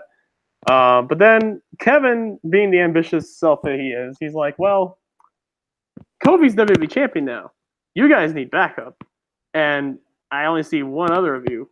I think you guys need more backup because Kofi has a target on his back. I think you need help from Big K. And then he immediately goes, no, Big O. Big O is funnier. Big Organ. Which I love because that instantly gave me flashbacks to the Big O show on Toonami. What? And Oscar Robinson. Yeah. But yeah, just like the crowd loved it. Eventually they give Kevin Owens some testing on whether he is worthy of being a New Day member, including cereal testing. Kevin Owens saying, I love cereal. Which, I mean, I don't see why that makes him pass the test. Chance asked, are there any heels on SmackDown? I mean, they just took Joe and Andrade, so... But, I mean, if they lose Daniel Bryan, then that's a good question, actually. But I'll definitely get to that later. I'll have to probably think about that. But then they're like, Xavier's like, there is a lot of moving of the groinal region, and then from that point on, you can probably imagine what transpired. Kevin Owens, as part of the New Day, is the best thing I've ever seen. Okay, Kevin Owens is a great heel. We know this, but he's a pretty fun face. He's this was the perfect time to turn him face. I don't want him to turn heel anytime soon. Now this is comedy wrestling. Yes, it really is. Seeing Kevin Owens, Toriano eat your heart out. Seeing Kevin Owens putting on a very small crop top is hilarious. I'm sorry. Because the good comedy wrestling is being able to laugh at yourself. Well, not to mention Kofi, Xavier, and Kevin Owens are all great wrestlers too. Yeah. Like Asia was going to say, Iconics eat your heart out. No, wait, no, Iconics take notes, I meant. Yeah, both. Not to mention, this actually got a reaction. Yep. Mm-hmm. They were all chanting "we." Owens was gyrating. Kofi was twerking. He went on one knee to get the ceremonial unicorn, and then they did a group hug, and they literally jumped up and down. It was amazing. It was beautiful, and then we'll get to it later. But yeah, that segment alone killed Raw, and then right after that, it's like, no, we don't have any more greatness. Let's have more. Let's have Finn Balor come out. Finn Balor, your IC champion, who is now on SmackDown, versus Mustafa. Oh wait, Ali. Yeah. Dude, first off, can I just say I am glad the Workhorse title is back on the Workhorse show. Hell yeah. Finn needed this move. He needed it. He really did. And like AJ needed his move and Finn needed his. Mm-hmm. Oh, Sami Zayn's on SmackDown, right? No, Sami Zayn's on Raw. Oh yeah, but yes, Raw. SmackDown really doesn't have many heels at this point. Have Elias, Lars, Bryan if he stays. I don't think. Yeah, Bryan if he stays, and that's about it. Ooh, and then maybe Big E when he comes back. Maybe. And let's see on. But Finn versus Mustafa was fucking like. I even asked Asia like which was better, Finn Andrade or Finn Mustafa. You said Finn Mustafa, but man, both of those matches, like Finn Balor was in ring best part of the whole week. Mm-hmm. I think they're finally getting on the right track with Finn Balor now. Like it's looking really good. Mm-hmm. I think I even told you. Yeah, Asia, I even told you. Like I feel like last year around this time when Seth Rollins was IC champion, I think that's where Finn Balor is right now. Like expect him to get white hot pretty soon because he's firing on all cylinders right now. Like it's fucking great. Then we had Carmella facing Charlotte. Oh boy. Who we initially thought was injured, but apparently not. Can I say it, Asia? Yep. Carmella faced Charlotte, Carmen, Threso, Lopez, Fitzgerald, Amos, Flair, Woo. This match was unnecessary. I did not see the point of Charlotte versus Carmella. Like, was this just so Charlotte can get a win? Like, Carmella's kicks. This match is ass. This match sucked. This match sucked. But it wasn't just this. Like, number one, why you need to put Charlotte on Raw? Now looking at the Raw Women's Division. I swear, because, man, the Raw Women's Division ain't got nobody for real except Becky Lynch and Naomi. That's it. And Ruby. So, like, this did nothing for Charlotte. This did nothing for Carmella. And then we get the segment after where Lars comes out. He attacks R-Truth. And then he just looks at Carmella and, like, are we about to have a Kane Lita redo? We're about to have a Kane Lita angle, and oh my god, I'm scared. Oh my god, no! Can't wait for the segment where Carmella tells Lars she wished he would burn in hell, and Lars says that's beautiful. For just 1 second, I thought you were gonna say like I wish you died in the womb, but that's a different storyline. Sorry. Are we about to have a segment where Carmella finds out pregnant with Lars' baby? Oh no! And is Lars gonna kick a baby, and then 20 years later we're gonna see he become a wrestler too? I would hope WWE. I would hope WWE isn't that morbid. But we know. I mean, hey, they learned their lesson from 2003 with Triple H and Booker T. Maybe they can learn their lesson with Kane and Lita. I hope so. So We'll see. Because Kane and Lita was just as bad. I mean, I don't know about just as bad, but it was up there. this is what happens when you win the Women's Battle Royal at fucking WrestleMania. Bad things happen. The curse. It's the curse. I've been saying it. It's the curse. And Braun is fucked. So trust me, Braun is fucked. So then we had Becky 2 belts. Becky 2 belts. That's me. She said that she's welcome all challengers, anyone to step up to the plate. She knows and everybody comes out. Well, first we have SmackDown newest superstar for the women's Yes. Ember Moon. Yes. Another big loss in that women's division for Raw. Dude, Raw's women's division. Dude, let's be real. Raw's women's division got raped. Here's the thing, like SmackDown and Raw, as far as male talent, I think we're even. As far as women go, SmackDown destroyed them. Well, Raw got pillaged. I'll get to what's going to happen and what I think is going to happen with both SmackDown and Raw women's divisions in a second, because I think SmackDown, they're going to somewhat take an L in terms of something. So, oh boy, You have Bailey. She's coming out. She said it's been a while since her and Becky they faced off. Fuck Montreal. Yeah, the pieces of shit in Montreal booed her. Even though they cheered her the previous night. Because they hate the fact that she's now a quote-unquote single star and that Boston Hug is dead. But then they booed her the rest of the promo, and I'm like, what the fuck? So basically, you're saying that they weren't booing Bailey because it was Bailey, just booing because they're upset now that Boston Hug is officially done. Yes. And honestly, we talked about it. I'm sorry, Becky's to the point where if Bailey does feud with Becky, Bailey will probably be the default heel. I mean, she will be exposed on the fucking mic. She will. I'm sorry. You have to be A+ when it comes to Becky. I'm sorry. So, yeah, Bailey comes out. Then Iconics comes out. Yawn, whatever. They throw shade at Bailey for losing the belt. They say that their belt is better than Becky's 2 belts. And I'm like, shut the fuck up. Side note. I'm sorry, Cliff, hang on. But how can you say your tag belts are better than a person who's holding both of the top belts in your division? I mean, what level of stupid are you? I mean, at one point you could say the tag belts were the best titles, but that was before you beat them. Before you beat Sasha Banks. Yeah. But I was going to say, side note, Becky's also going to expose Ember on the mic. He's another one. Yeah, she is. She is going to expose Ember. You have to be A+. I think Sasha's the only one where... Okay, I was just about to ask, is there anybody just as good or better than Becky? Zelina? No.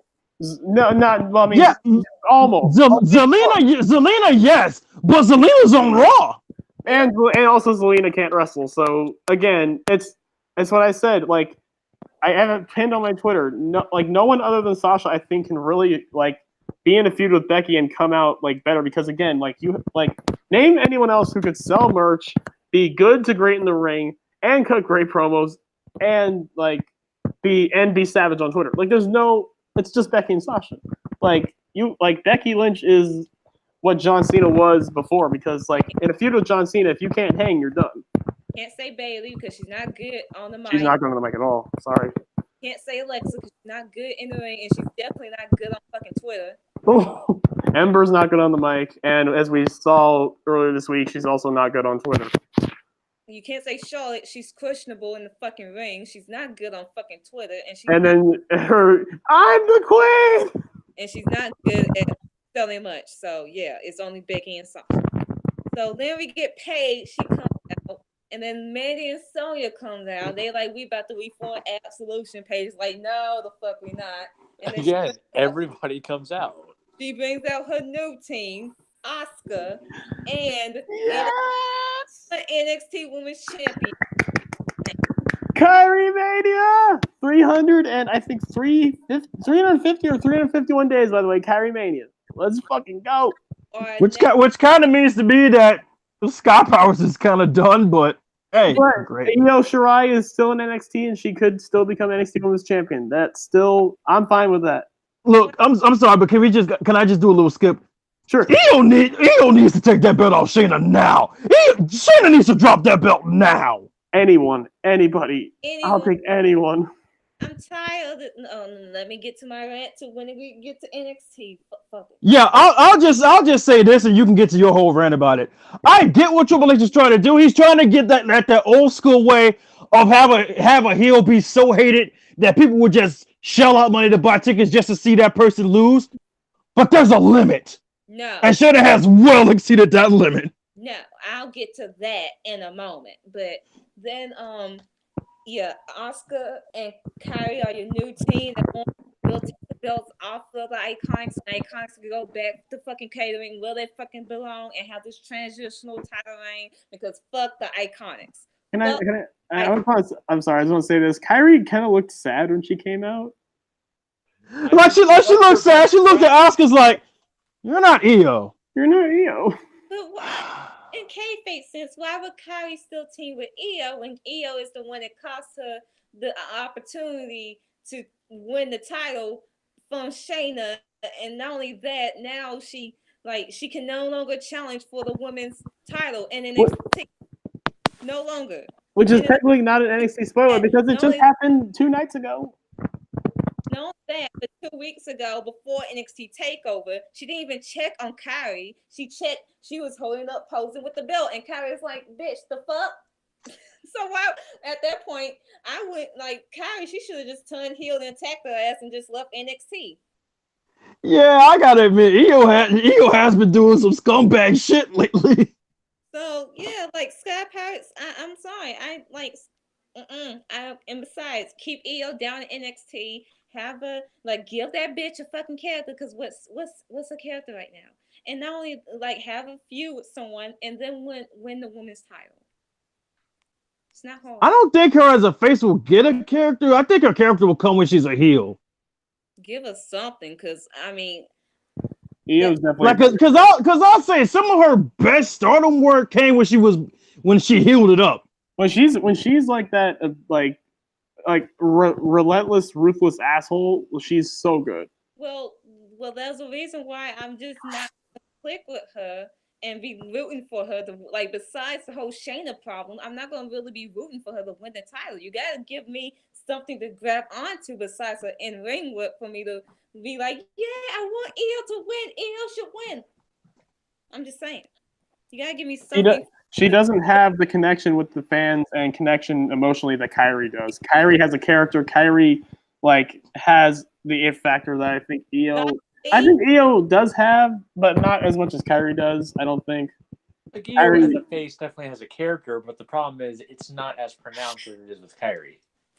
Exactly, Kyrie has that thing where, again, to me, mic skills are important, but they're important because you need to it helps to convey a character. Kyrie can convey more emotion without even talking than most can, that 80% of the roster can cutting promos. She's that fucking good. And that's why I do see Kyrie. She's going to be something special, and I hope Kyrie Mania does happen. I'm just so fucking happy for her. I feel like Xia Li will be more over, will be more of a bigger star than Io Shirai. Which the whole thing with Xia and Kyrie damn near. It got me. It almost got me. Her few appearances that she has had on NXT, she has gotten more emotion, more over than Io, in my opinion. If she wasn't in a tag team, Casey Catanzaro. Casey, Tanera Conti, people No, wait, Tanera Conti, no. She was in a tag team with Tanera Conti. Oh no, I thought you meant people that can take the belt off Shayna. Oh no, I'm just saying. No. Hell no. I'm saying it's you gotta do something with Io here, because I'm like, yes, the belt is off Shayna, but you have to give her here's how I would my idea of it would be. Have Io win the belt, but then have Io get cocky as shit. Have her be have her act like she's the cock of the walk. Have her act like she's God's greatest gift to professional wrestling. In other words, do what they should have done with Asuka.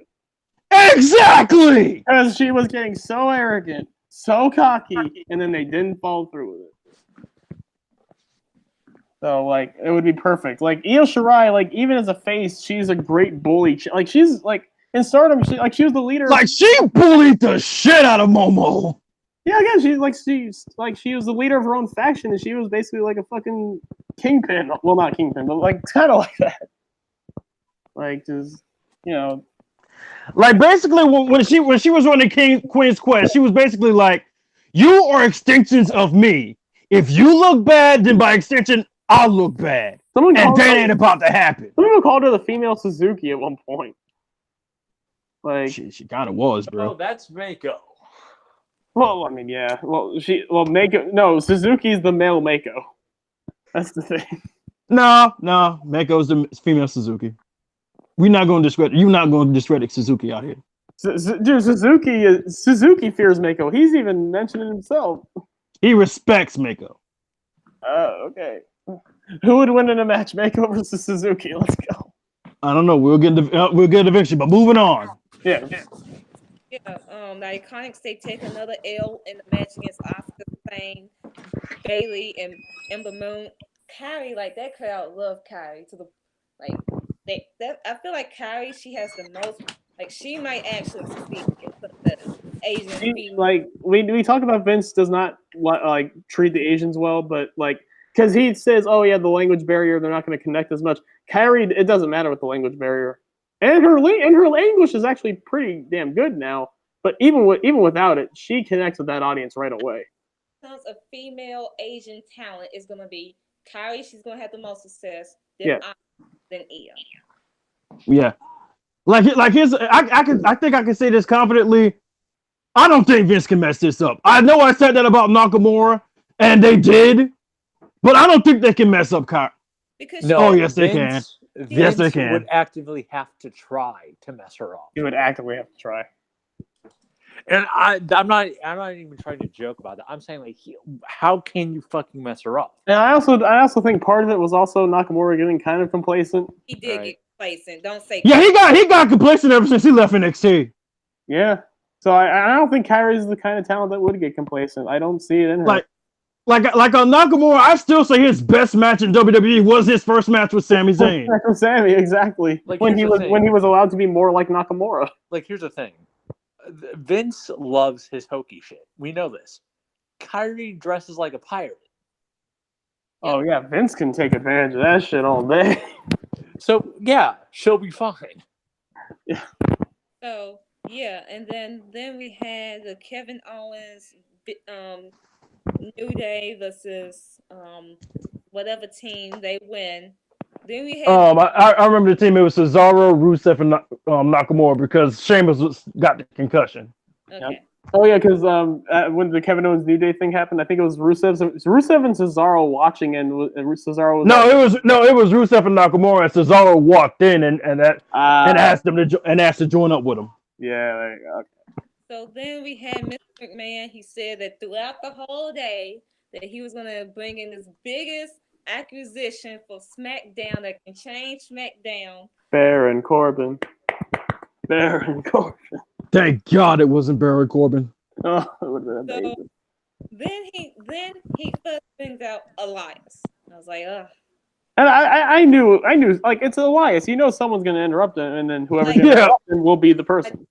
I checked the time. I'm like, there's 5 minutes left, so it has to be someone else. Then Elias, he starts doing his thing. Then it's Talk about another guy who needed a change. Roman damn sure needed this change. Yes. Then I predict sometime like a few weeks or few months ago, I said Roman Reigns would be on SmackDown. I predicted that. Yep. Because of the Fox deal. That's why I said Roman was gonna be on SmackDown. They want all their big stars on SmackDown. Roman Reigns, don't act like he's not. He is a draw. Roman is a draw, baby. And it surprises me that Becky, I would think they want Becky Lynch on SmackDown if they're going to Fox, but it looks like she. Honestly, I'm thinking Becky is still technically a part of SmackDown. She's just doing the Raw shit too because she's Raw Women's Champ. Right now she is, but it almost looks like she's gonna lose that SmackDown Women's title before she drops the Raw one. But she'll still be a SmackDown wrestler though. No, she'll just still have the Raw Women's belt. No, she won't. She will be exclusively on Raw. If whichever belt she drops, she is done for that brand. That's what I'm thinking. Oh, okay then. Right. Oh, if she drops the Raw belt, she's exclusively on SmackDown. If she drops the SmackDown belt, she's exclusively on Raw. And at that point, I want her to be on Raw because please do not drop that to fucking Lacey Evans. Because in terms of Becky Lynch, they need star power for Raw. And here's why I think SmackDown will take somewhat an L when it comes to the women's division.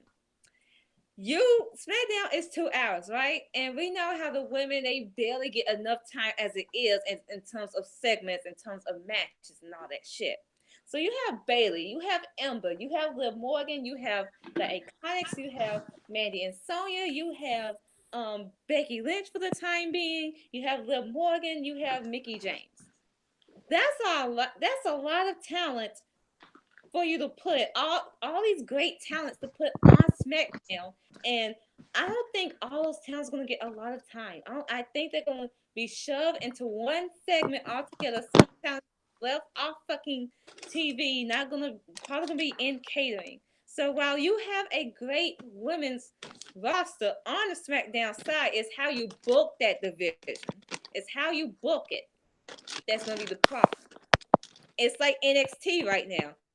You can have all the fucking great talent in the fucking world on that fucking roster. It's how you book the division that's really gonna be fucking tough.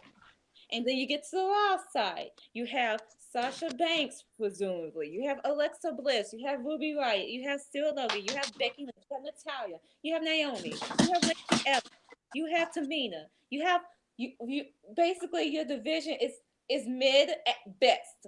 You have Sasha Banks. You have Becky. Asia, I hate to interrupt, but I had to correct you. It's Becky Lynch, possibly Sasha, Naomi, Ruby, and a bunch of trash. So you have all those talents, right? But I think they can make something out of that talent. You could turn Ruby Riott face, and you could have her be the underdog. You could have Becky Lynch versus Sasha Banks. You have Sasha Banks turn heel. You could have Naomi. You could do something with Naomi there. You can. They can have Sarah Logan actually be pushed as a single star, even if it's with the Viking experience. I mean, if Nikki Cross can be pushed as a singles wrestler with Sanity, I don't see why Sarah can't. Apparently, Nikki Cross will be on fucking Raw, so that's another talent for your Raw women's. There you go. So again, it's not about the talent you get. I mean, it is sort of, but it's how you book the divisions. It's about giving the talent time. So while everyone's like SmackDown did win in terms of talent, and they can have great women's matches, it's going to be real telling. Do they get the time? Do they get the proper storylines? Or is it going to be just the main women's title picture, and then just everyone is just out, and everyone else is just sit on the sidelines? And meanwhile, Raw, they have shittier talent. They haven't been booked strong and stuff, but it's just, can Becky Lynch carry that division until Sasha comes back?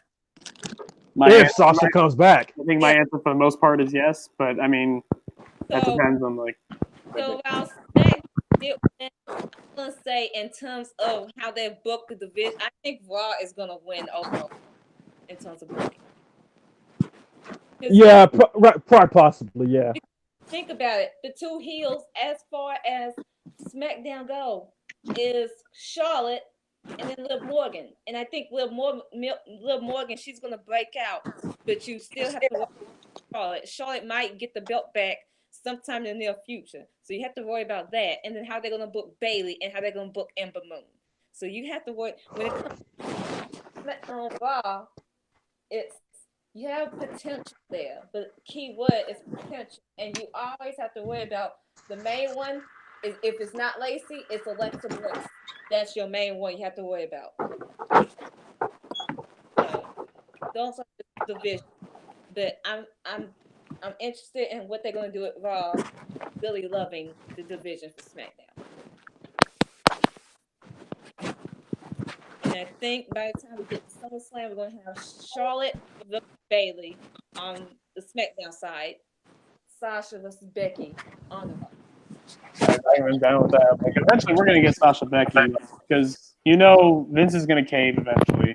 And I mean, from the looks of it, Sasha, like she even said, like too legit to quit. Like she's been making signs that she's like she ain't going anywhere. She's just taking this break. Well, let me get to all the quote unquote Sasha rumors that came out. Here we go. Because there have been a lot coming out. Majority of them were fucking fake, and even I can tell you, most of them, if not all of them, are fucking fake. So the first rumor coming out of the story was that, of course, Sasha Banks, she left because of the women's tag titles, that what they were gonna do with her on Raw, have her and Bayley lose to Alexa Bliss and all that fucking shit. So that was the first initial rumor and all that stuff. Then Ryan Satin from Pro Wrestling Sheet brought up this, heard from a few sources now saying Sasha and Bayley were laying on the floor of the locker room one day and back at the motel in front of one of their rooms, loudly making known that they were unhappy about losing the tag titles, right? That's a fucking lie. Whole lot of bullshit. Whole lot of bullshit. We saw the IG pictures of right after the match, Sasha and Bayley with the Iconics smiling, taking pictures. Get the fuck out of here with that shit. My fucking source, and he's like, "Fucking no, that's fucking bullshit." I'm like, "Oh, okay, I know that's fucking bullshit." But yeah, because and then there's other other sources like yeah, that's true. And I'm like, no, just because 4 sources says it's true doesn't make that fucking true. It's like a rumor. once you pass the rumor to one person, to another person, to another person, to another person, everyone, it's like, no. One person with an agenda can ruin everything. So, exactly. You want to guess who was the source? One of the sources that told Ryan Satin this? Lana. Yep. It was her. Well, I knew that. I knew that. That was a given right there. Lana, and we'll get to the Lana stuff later too. And then something else happened with Lana this week. After Ryan Satin got dragged for filth because barely anyone believed the fucking story, and even if the story is somewhat true, even if there's some form of validation to Sasha and Bailey, were upset, they were laying on the floor crying. They have every fucking reason and every fucking they have all the right to fucking do that because you promised them something and then you fucking took it away. You promised them. So even if the story is fucking true, they have all the reason to. But even if it is, even if it's not, that story was fucking bullshit. Then he comes back and said, "I never said they laid on the floor for the rest of the show. Never said it was protest. Never said it was like the issue with iconics. These are no, but you did say that's what you said. That's what he said though. That they were laying on the floor on Sunday. That's what you said, and that they were unhappy. So that's what you said. You said that. So that story. Basically, he tried to backtrack because people started calling him out on his bull. And then Sasha, what did Sasha do? Meanwhile, on fucking IG, she put over the fucking iconics on an IG pic after they won the tag titles, and then she posted on fucking Twitter, you don't like something saying like it was something. It was really something that got me. I know it. I know it ended with marks. That's what I know it ended with. Like if you only knew your marks, hashtag Raw, SmackDown, NXT, Progress, Evolve, Shake Up, Kiss my ass. Honestly, if Sasha does leave, I would love to see her in Progress. And then she said, "Y'all try and make me not enjoy my vacation on Tumblr." And then there was let that girl enjoy her damn vacation. And then there was another rumor of her saying her and Alexa need to be separated. Okay, how is that the case if you put them on the same brand? Huh? They're still on the same brand. They're still on the same brand, you imbeciles. Like, Sasha being on SmackDown has not been confirmed. Huh? And it's not even gonna happen. The problem is, like, they need Sasha on Raw. Exactly. Becky can't do that. Becky can't do all of that by herself. I mean, she can try, but man, it's gonna be tough as shit. Man, get Sasha on there. Becky needs someone like Sasha Banks. Right Dude, like you said, Becky's going to try, and it's going to end with her getting possibly hurt. Oh god, with the botch machine. I mean, yeah. Ugh. So you have that rumor. You have another rumor. You have one apparently in her NXT days in which she apparently offended a guy, and she looked him up and down, smacked the lips, and then gave him the side. I know what you're talking about. Yo, Makazi called him out on Twitter too.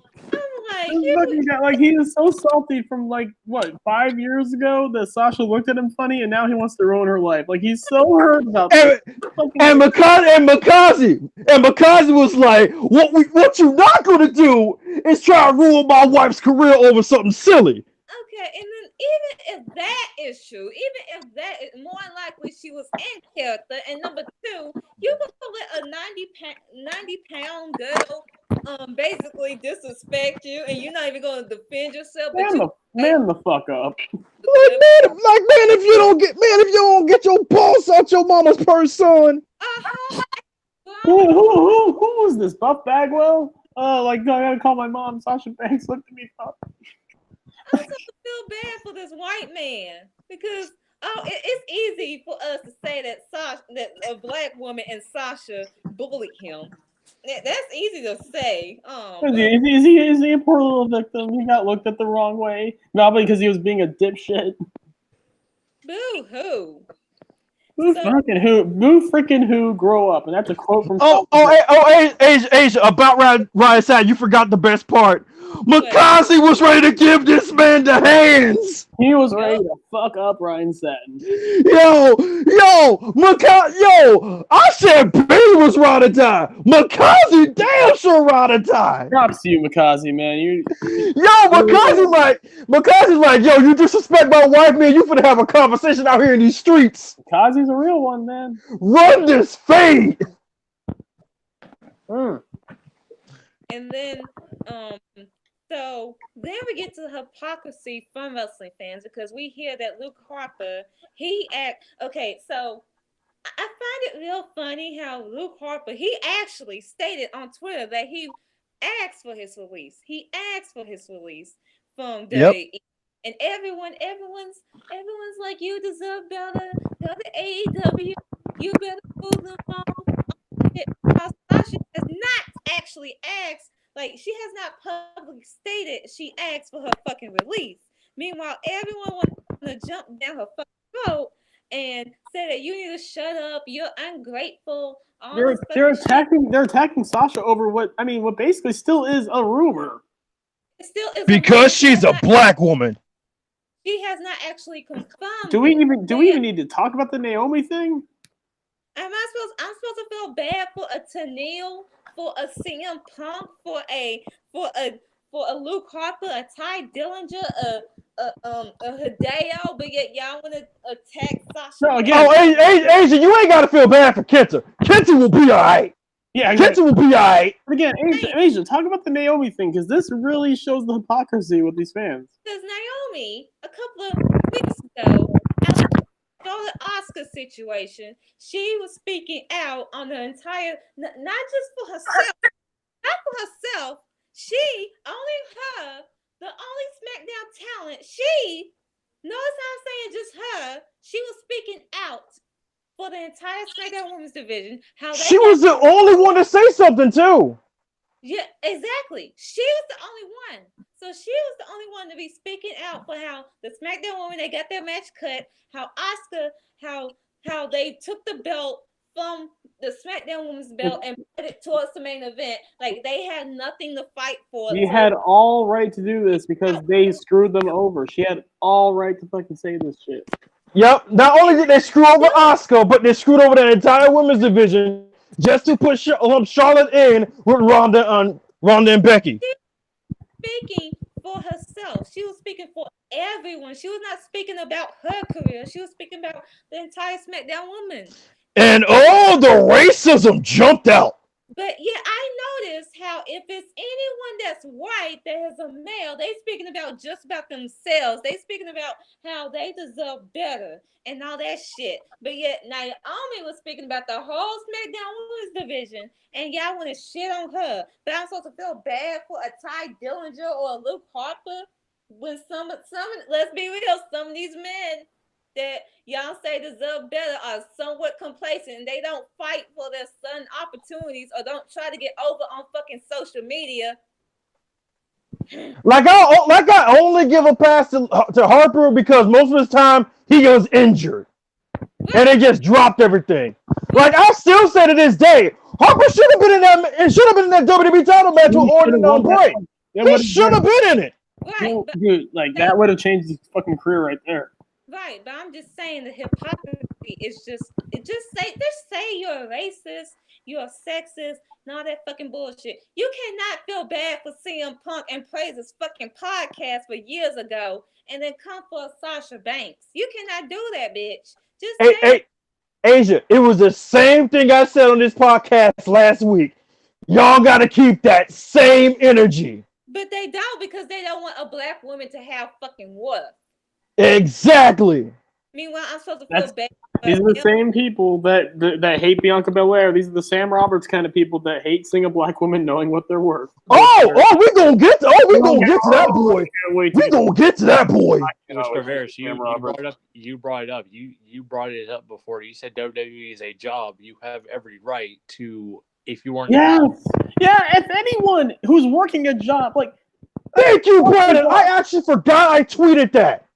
Imagine working a job 9 to 5. Like, bro, you're the best. Oh yeah, you brought it up. Yeah. Like, fam, y'all gotta stop acting like WWE ain't no whole job out here, because it is.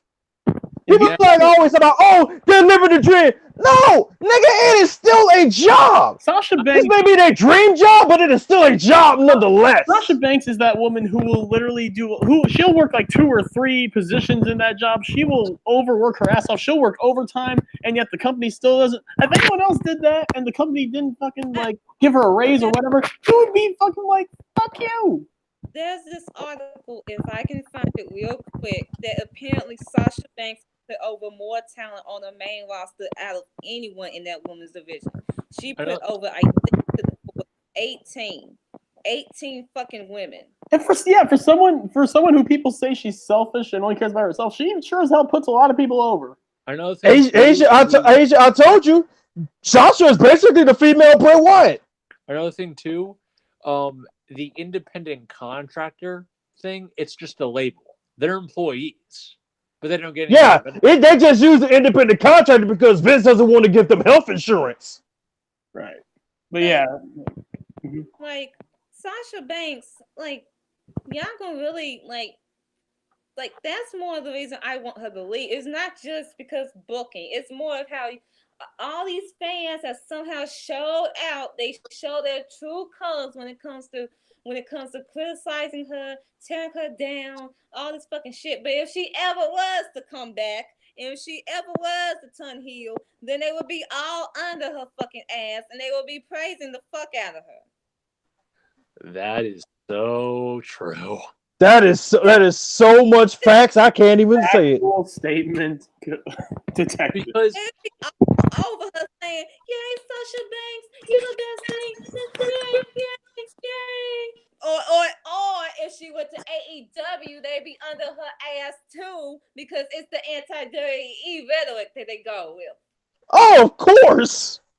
So either way, they'd be the most hypocritical piece of shit, all to support Sasha, because Sasha either is a heel or she's against WWE. But yeah, in this case, when it comes to right now, she is a black woman, and that a black woman cannot stand up for her fucking self.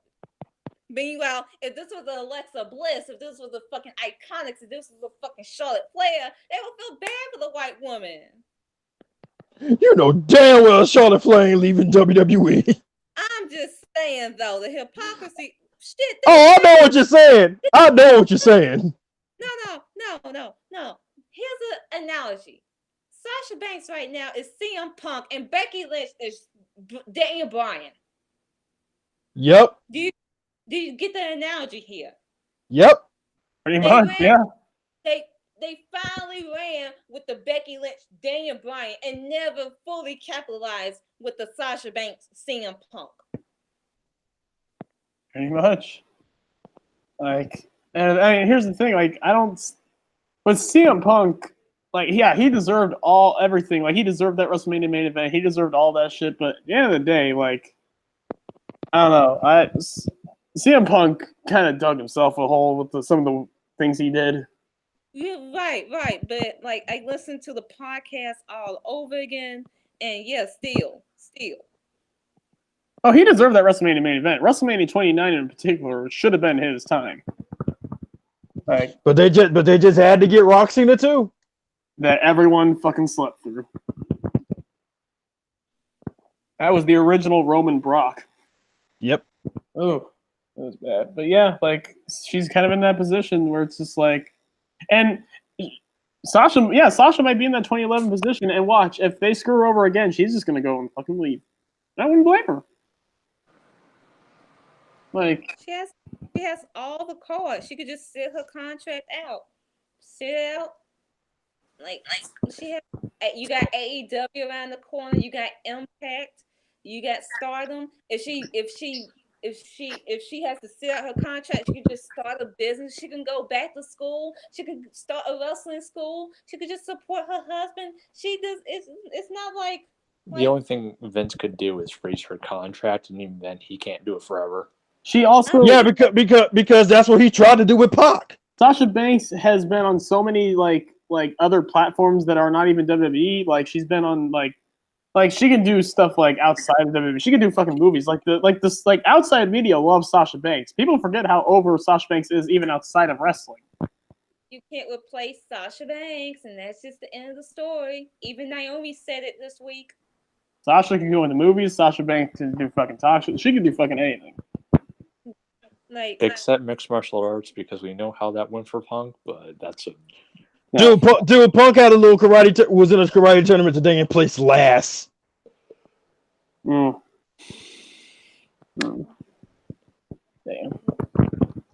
Hey, that's what happens when you try to start fighting at age, 38, 39? 37, give or take. 37, okay. Old. But yeah, like, I'm telling you, this shit, like, Vince has whatever is going to happen, Vince has coming. Like, I'm sorry, like, years of treating your talent like shit, like, this is what happens. And really, Sasha, honestly, this should have happened sooner. I'm surprised it didn't happen sooner. I'm surprised it didn't happen in 2018. I'm surprised it didn't happen in 2017.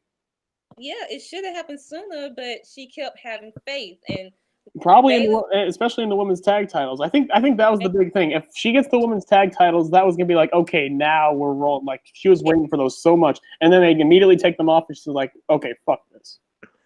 Bayley was her cooling ground. Bayley helped her. Yeah, that's who. And then eventually, they beat Bayley down too. And Bayley's the patient one. Bayley, and here's the thing: Bayley hasn't re-signed yet. Another person people are not talking about is if even Bayley's gonna stay. She has not re-signed her back.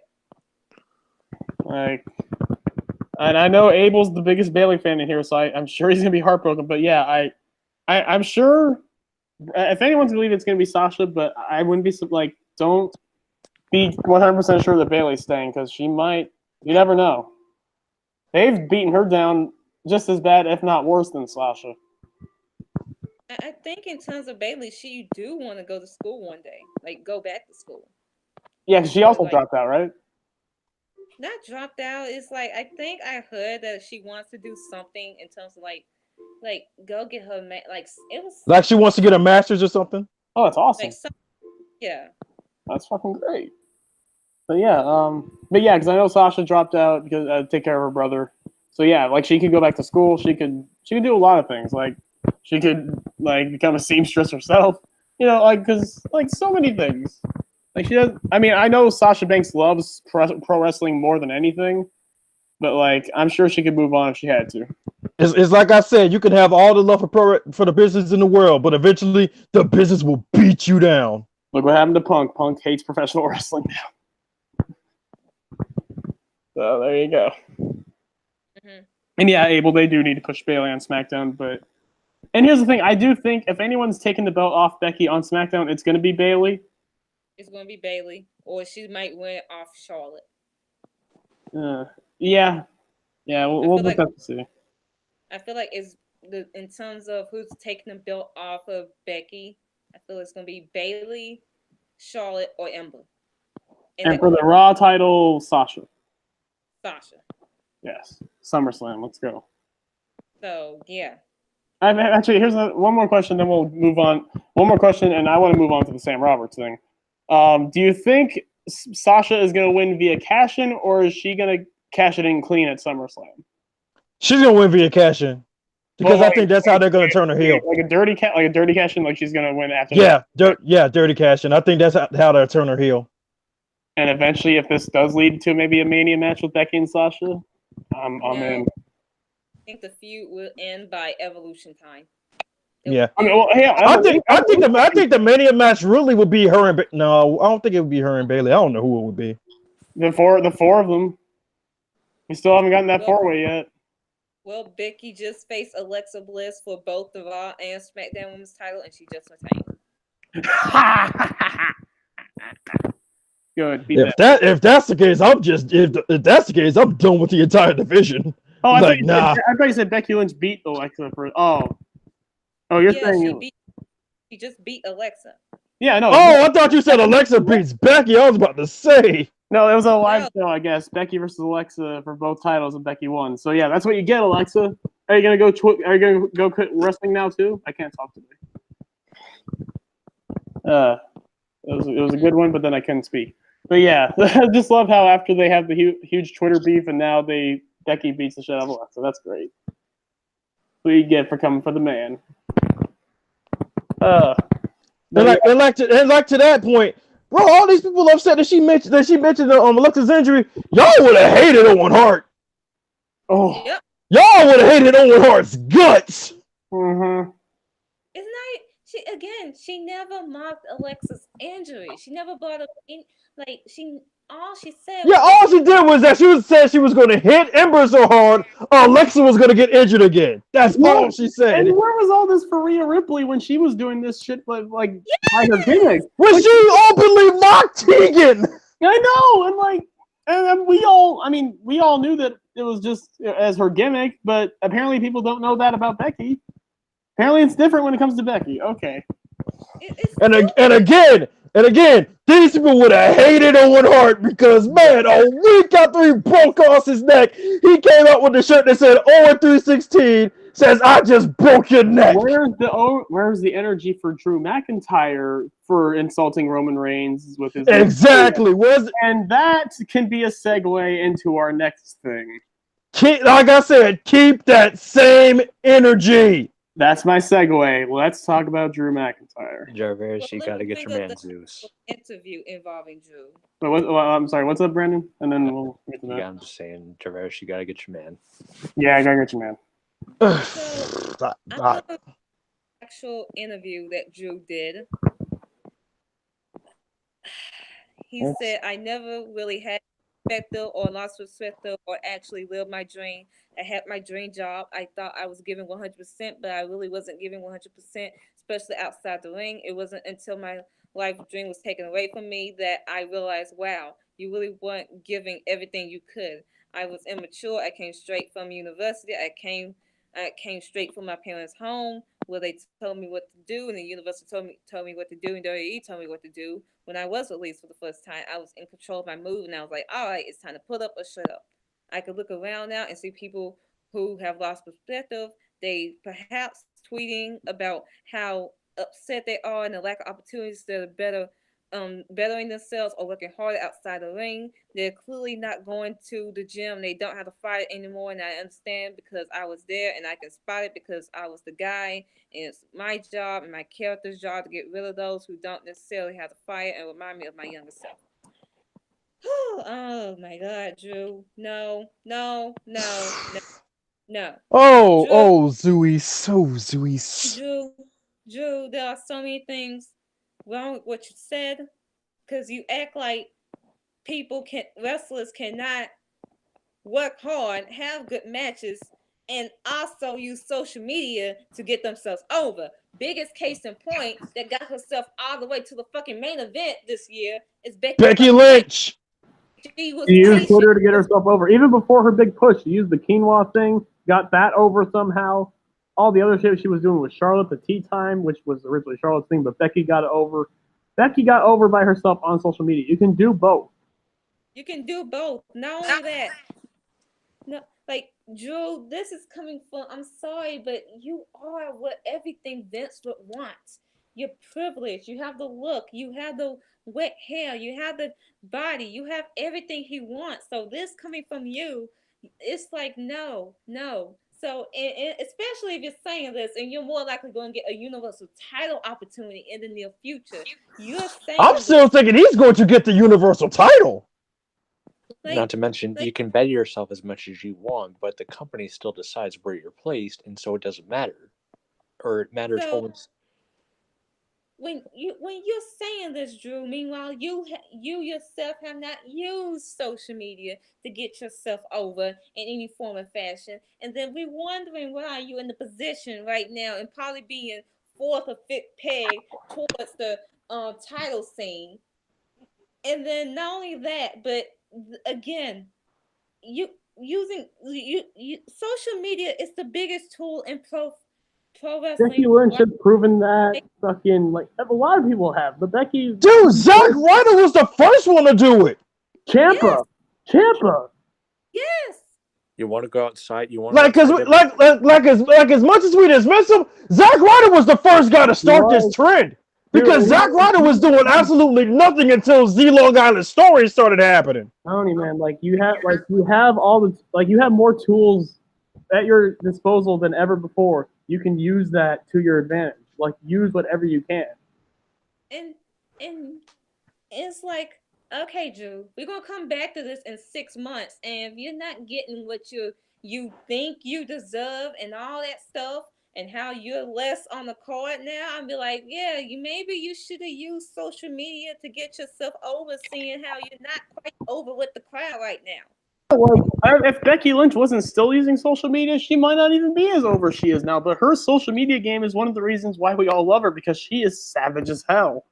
And Becky takes no prisoners. Anybody can catch this Twitter feed. The whole Becky Ronda feud was so great was mostly 99% of that was their Twitter beef. And honestly, 1% of that was just that one segment with the cars. But most of that feud was based on their Twitter beef. That's where all the great shit was happening. It's use whatever you can at your disposal if you're a WWE superstar to get yourself over. If you have to do a YouTube channel like Xavier Woods or Zack Ryder, if you have to fucking do whatever you need to do. But even if you do have to complain, fuck it. If you're getting fucked over to the point of Sasha Banks, and Sasha Banks isn't even complaining. It's just rumors again.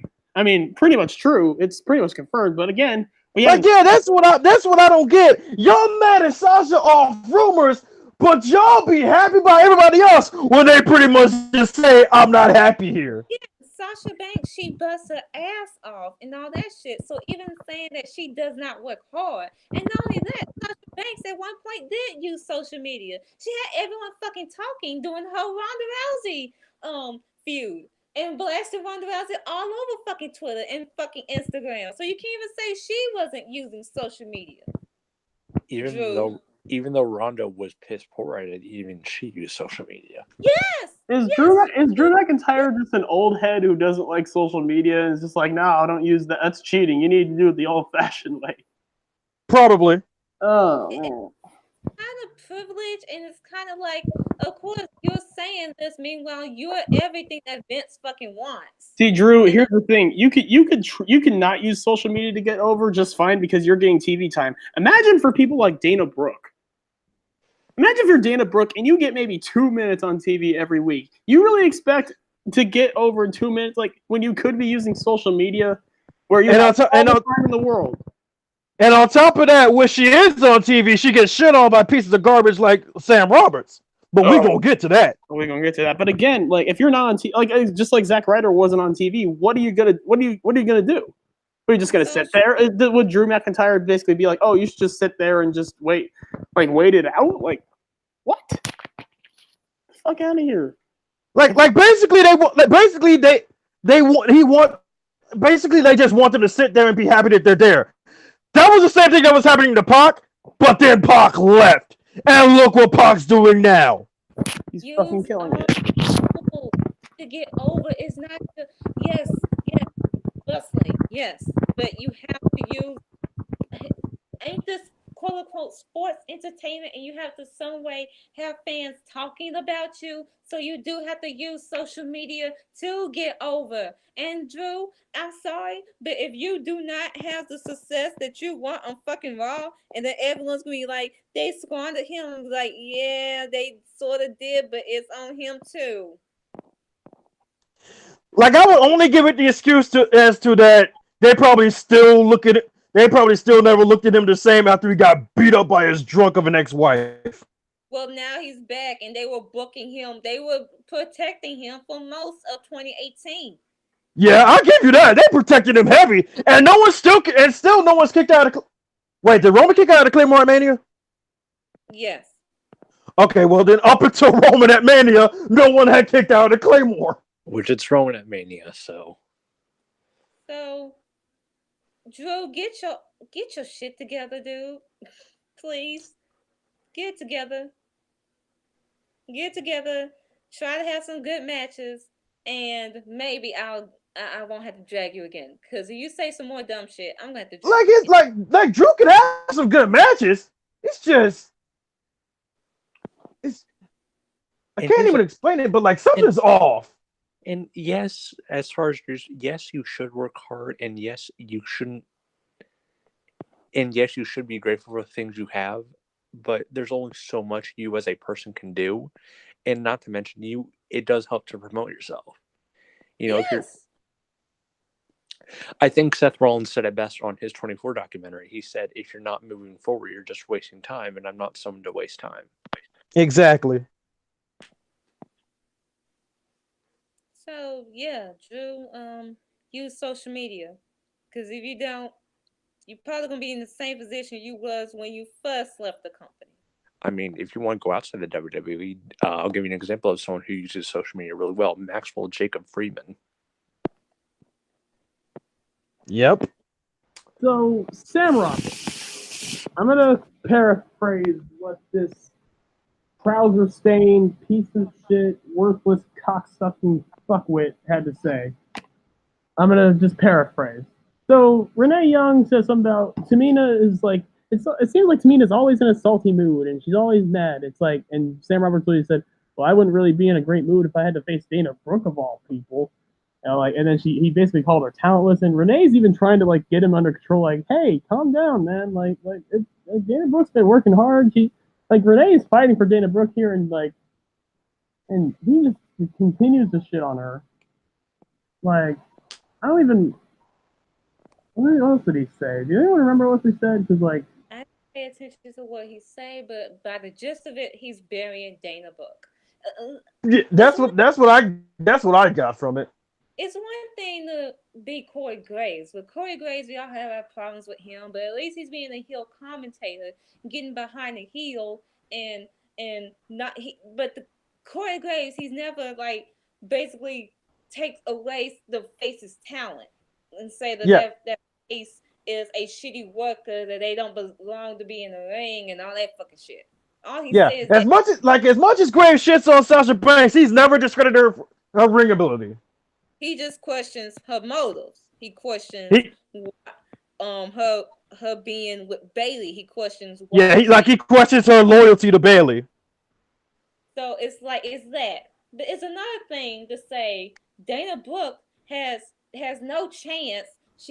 She does not need to be here. He said like, oh, the acrobatics of Dana Brooks doesn't seem to be working out too well for her, and like something like I'm too busy succeeding and winning to care what others think, because like Renee was getting on about. I'm like, succeeding succeeding at what? I'm trying to figure that out. Your own main event. How are you succeeding? Well, barely anyone. You had to pay for each fucking appearance that you had on the fucking pre-show, you dipshit. How's that succeeding? So I noticed a pattern here that he's only targeting women when it comes to this, because first it was the infamous segment with Bianca Belair, with how he said that she was not takeover worthy. She had no chance against Shayna Baszler. It was a waste of a takeover match. Yeah, a waste of a takeover match, that she has not championship worthy against with the likes of Sasha, Bayley, Asuka, Charlotte, Shayna, all that stuff, right? And then now, even at the Elimination Chamber, he was discrediting Sasha and Bayley, which, I mean, to be no, even still. So then now Dana Brooke. So again, it's women. At one point he said something stupid like Tamina got the memo that was supposed to be a match against a WWE superstar, not something about not a talent competition or a beauty show. I'm like, what? What the fuck are you talking about? Like, he's bearing the fact that she's doing somersaults. Well, how would he feel against seeing Ricochet? That's the case. Jesus Christ. Fucking dumbass. So Bianca and now Dana. Yep. And this fucker is still getting a goddamn job. Why? He's already gotten this much. When will they fucking learn? Not all publicity is good publicity, and at the end of the day, being a heel commentator is not as easy as it seems. You don't just bury the fucking babyface. You fucking again Corey Graves, like you said.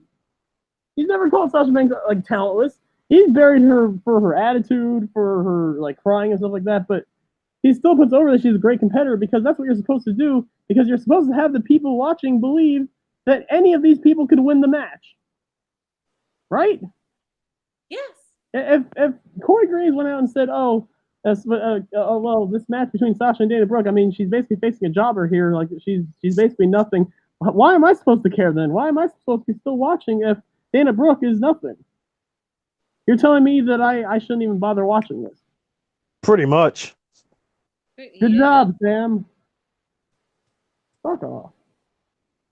He's not even good. Like he's not even like good at transitions. Like anything else when it comes to commentary, he just does not get. He just fucking talks and just says stupid shit. Like it's Charles Barkley, but worse. At least Charles Barkley has fucking charisma. Yeah, at least Charles Barkley is funny.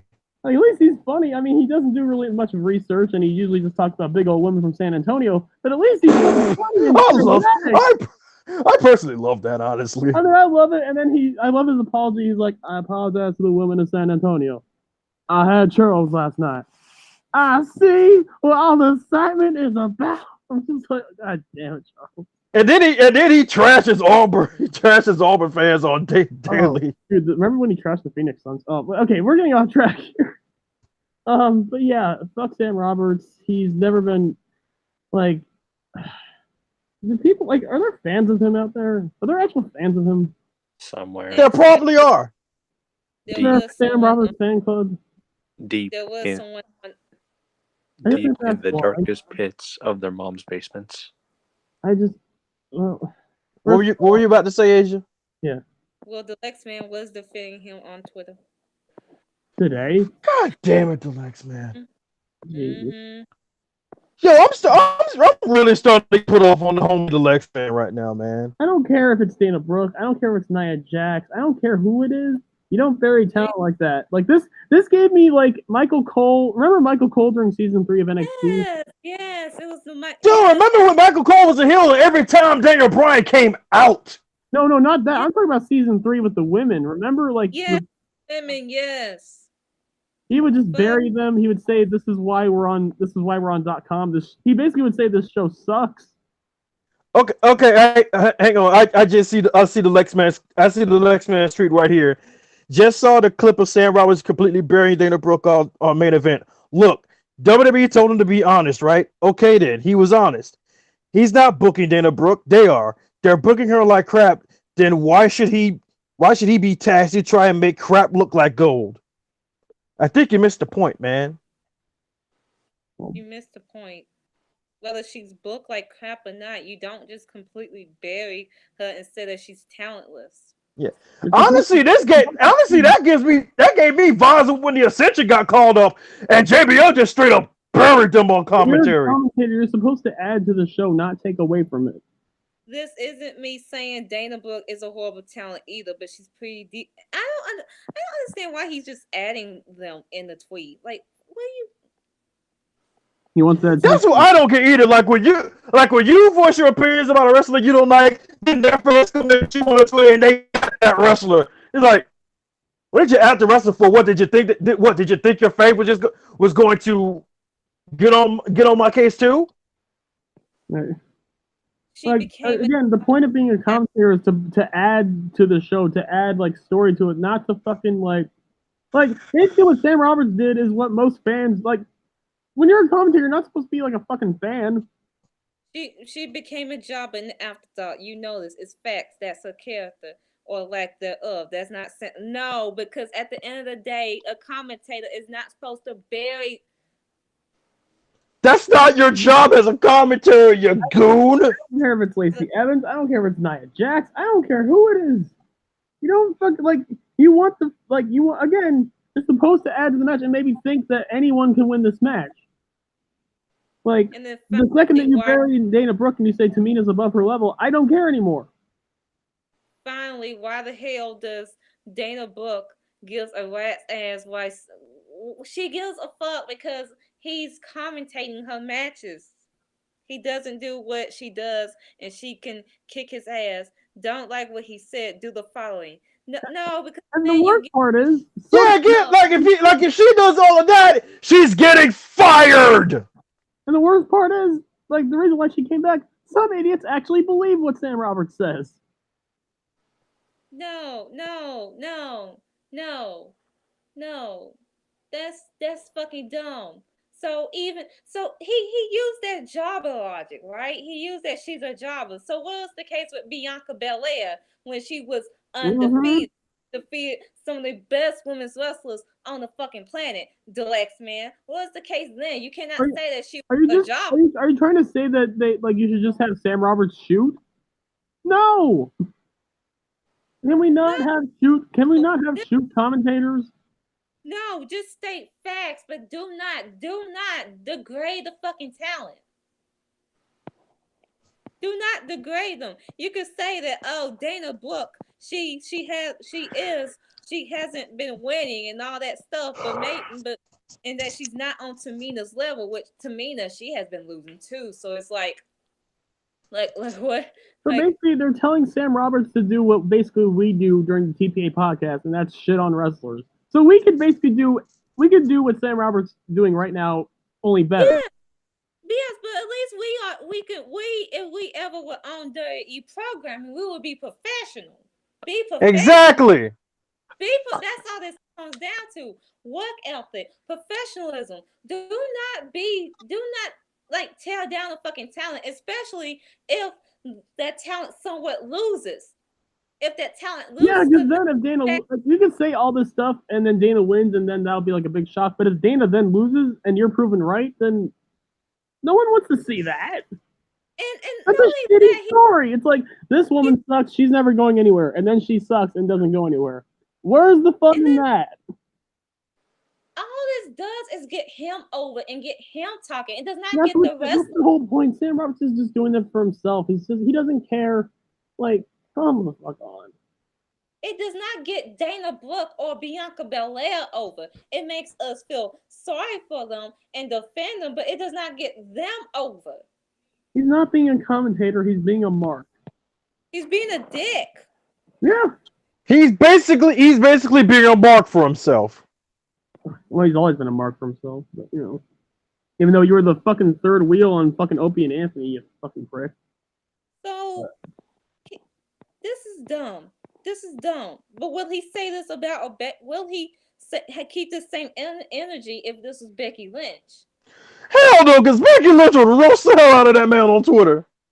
No, he did not keep the same energy when it came to Iconics and how they were jobbers.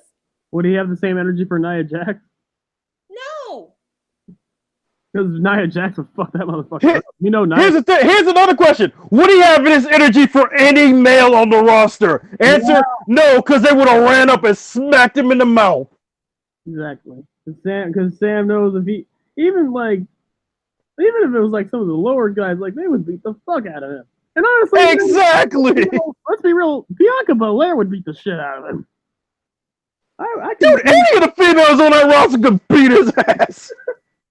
Like, if you're trying to pick weak, like you probably wouldn't want to pick Bianca Belair, who's strong as shit and is like one of the most athletic. I don't know. I don't like you had an athletic scholarship. Not to mention, she, like, even if you don't want to mess with, even if you think you can mess with Bianca, her husband is Montez Ford. Yeah, and here's the thing: if Montez doesn't do anything, you want to know who would do something? You know, the guy who discovered her. Oh, who's the guy who discovered her? Mark freaking Henry. Do you want to mess with You really want those problems with WSM? You really want the problems? You would get pummeled, motherfucker. Like, boy, he will induct you into the hall of pain. People forget that Mark is still strong as hell. He's still fucking, like, ridiculously strong. It's just he's gotten there in age, but he's still the WSM. I ain't gonna lie, he didn't even look that bad in his last few years. No, he didn't. He looked better than Kurt Angle. I mean, I hate to say it, he looks better than Kurt Angle. But yeah, like, which that's that's another question. You got to imagine if he was watching Corbin versus Angle at Mania, did he keep that same energy? Yeah, what he.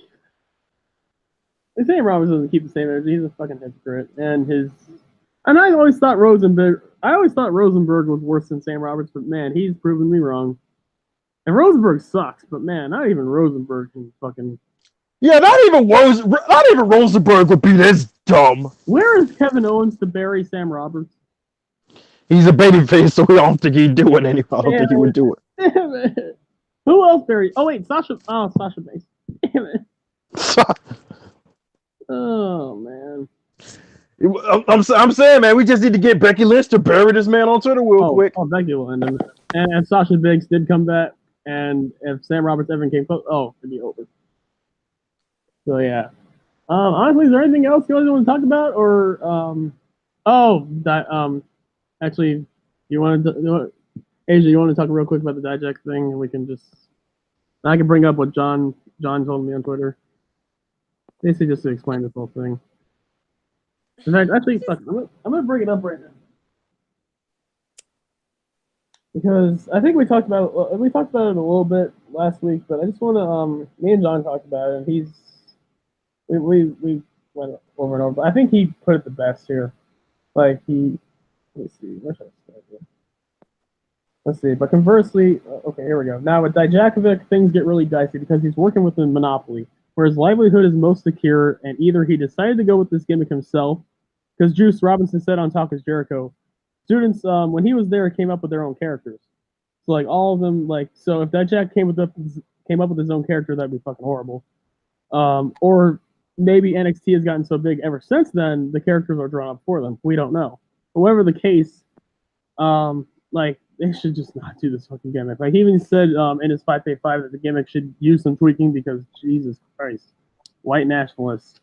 That said, the only way the gimmick becomes even remotely permissible is if he loses the big matches against black performers and other non-white performers. This would be an ingenious critique of white nationalism through performative theater, as it would convey that racism may never truly profit when it needs to most. A huge mark of progress from a racist Triple H character winning at a fucking WrestleMania so many years ago. Only if performers of color ultimately go over could I even slightly look the other way, and even then, a man of Dijakovic's natural gifts should have been a more robust character engine than this. Thank you. This is so fucking stupid, so lazy. I'll let you go. Yeah. No.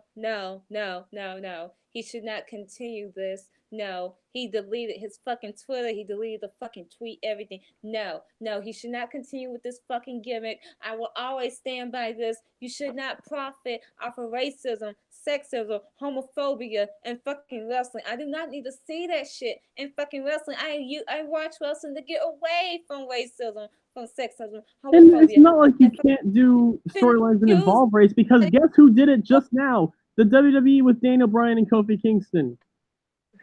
But they did it to reference the fact that how people of color are not getting fucking opportunities. But that wasn't them using a racist gimmick to try to get Kofi over.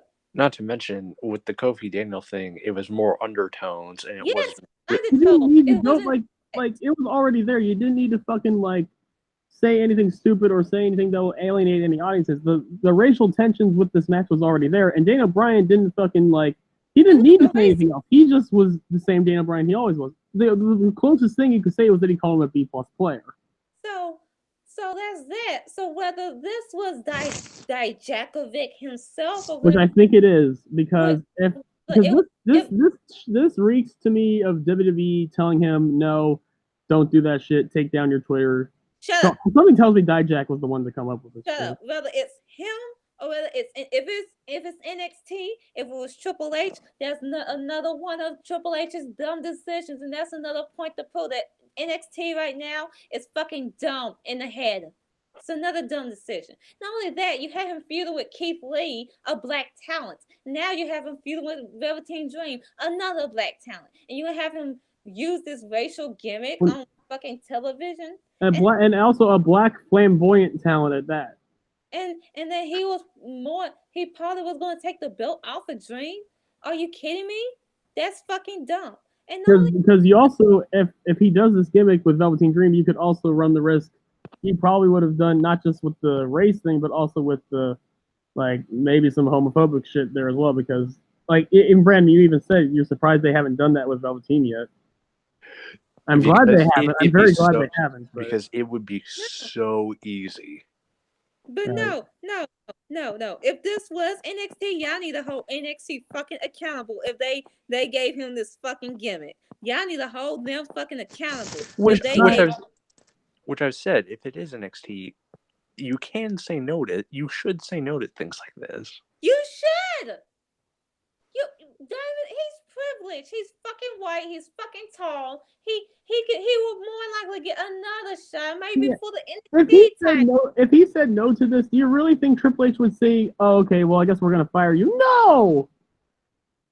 He would be like, "Okay, let's see what you're gonna do now. We'll think of something else for you." You really think Triple H is gonna be like if Dijak says no to this, like Dijak's done? Come on. Yeah, I need a whole Triple H fucking accountable if this is fucking him coming up with this fucking game. And even if it isn't, the fact that Triple H is allowing this is fucking dumb. The fact that you have to stoop to racism to try to get yourself fucking over is fucking dumb. I even told this to fucking Ashton when he was trying to defend Ember Moon's fucking husband because he was selling racial shit and try to profit that and make money and try to get a reaction. At the end of the day, they just did it now without even having to do that shit with Daniel and Kofi. You're a white man trying to profit, and whether you're not being racist yourself in real life, the fact that you're profiting off of it, it's still bad. It's still bad. And also, it's fucking so lazy. It's bad. It's anyone could fucking do that shit. It does not take any skill as a heel to fucking just be a racist. Like, that is the cheapest of cheapy. Daniel Bryan is getting over as a heel by basically having opinions that a lot of people agree with. 80% of the people would agree that the planet needs to be saved. But the way he's doing it is Daniel's playing the stereotype of he's playing a caricature of his beliefs. Of his own beliefs, and also of beliefs that most people agree with, but he's such a dick and such a great heel that he's making people hate him, even though he's saying things that a lot of people agree with. That takes fucking talent. Being a racist does fucking not. That takes no fucking talent. Anyone can say that shit and get booed. Sami Zayn is using, Sami Zayn's is also kind of easy, but it's also, something that needs to be happen, a heel gimmick that's based on, toxic wrestling fan culture. But here's another thing, that's also creative. That's original. This is not original. In fact, what, you want to guess who else also had this gimmick almost? Patrick fucking Clark. He was going to be a goddamn Trump supporter. Brian Cage actually was a Trump supporter. Jack Swagger. We the people. Don't profit off of fucking racism and fucking wrestling. Period. There's no defending this. You dumb bitch. And if you are the dumb bitch defending this, more likely fucking Ashton, you need to go sit the fuck down. Change this shit. Moving the fuck, and if he does beat the Velveteen Dream for the North American title, NXT, in my opinion, is fucking done. It's dead. Yeah, especially because Velveteen Dream is the best thing on NXT, and it's not even close. You already killing the women's division. You already killing it. You got the belt on fucking Gargano for what? And now you're possibly gonna have the white nationalists beat your best thing in NXT, who's representing diversity and not just sexuality, but in terms of African American culture, and you're gonna have him beat Velveteen Dream. Like the Gargano thing is. I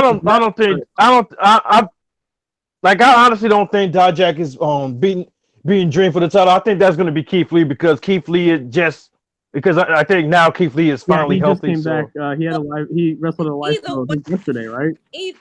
Either way, the fact that he is facing Dream is all a problem in itself. Well, and the fact that he's facing Dream with this kind of story. Yeah, I agree. I agree 100%. And coming right after the Daniel Kofi stuff, which was some of the best work WWE has ever done. And they didn't have to have Daniel Bryan say anything racist or anything like that. But all you needed was the story of Kofi Kingston. Like all you needed was Kofi's chase of becoming the first Black WWE champion, and that's all you needed for wrestling fans to like hate Daniel Bryan and root for Kofi. You didn't need to fucking. You didn't even need the whole Black WWE champion thing. All you needed was the 11 years. That's all you really needed. I mean, that's all they really took. The Black WWE champion thing added to it, obviously. Yeah, it was a mighty addition, but it wasn't the only thing. It was also 11 years built up to this. Storm. And then the right person won, and it was one of the best moments. It represented that like Black people can really get to the mountaintop. Like Vince McMahon of all people, yeah, Kofi Kingston's WWE title. That's fucking amazing. And then on NXT to have Triple H be like, okay, we're gonna have a white nationalist beat Velveteen Dream for the title. That would speak volumes. That would be so ass backwards. That would speak volumes. Not in a good way. Well, let's end this on a positive note. How the fuck do we do that?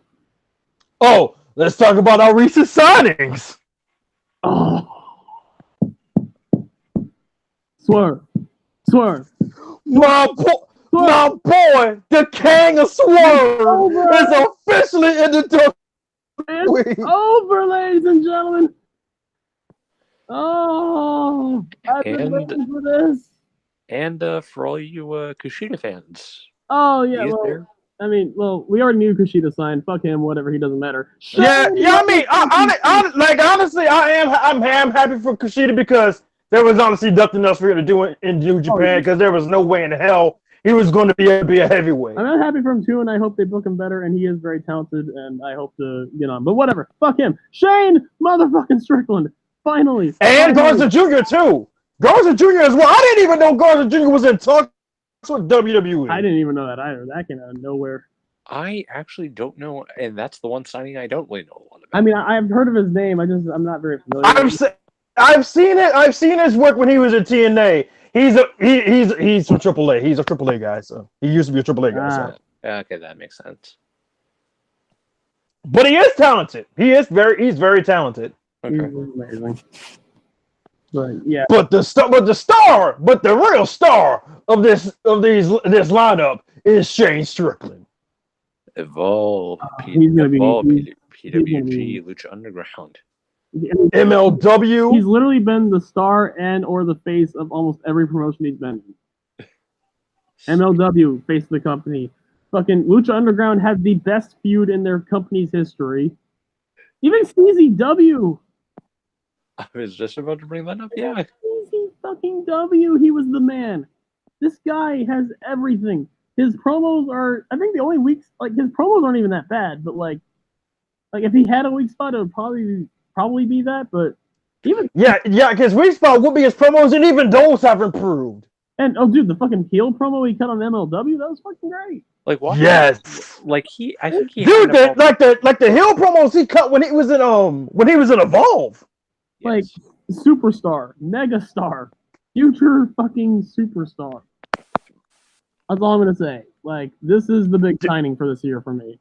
Dude, and here's the thing, I didn't expect to hear about Shane Strickland coming into the company until probably say around TakeOver SummerSlam. I get off work, I'm on my way home, and I see the from Mark Shelton's picture of Shane Strickland in the Performance Center, and I just dropped everything. I was like, "Oh my god, my boy is here!" This probably happened so quickly. And he about to make all the, like I'm gonna quote Asia, he about to make all y'all faves look straight up silly.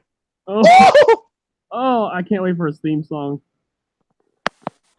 Dude, have Jay Will do his theme song.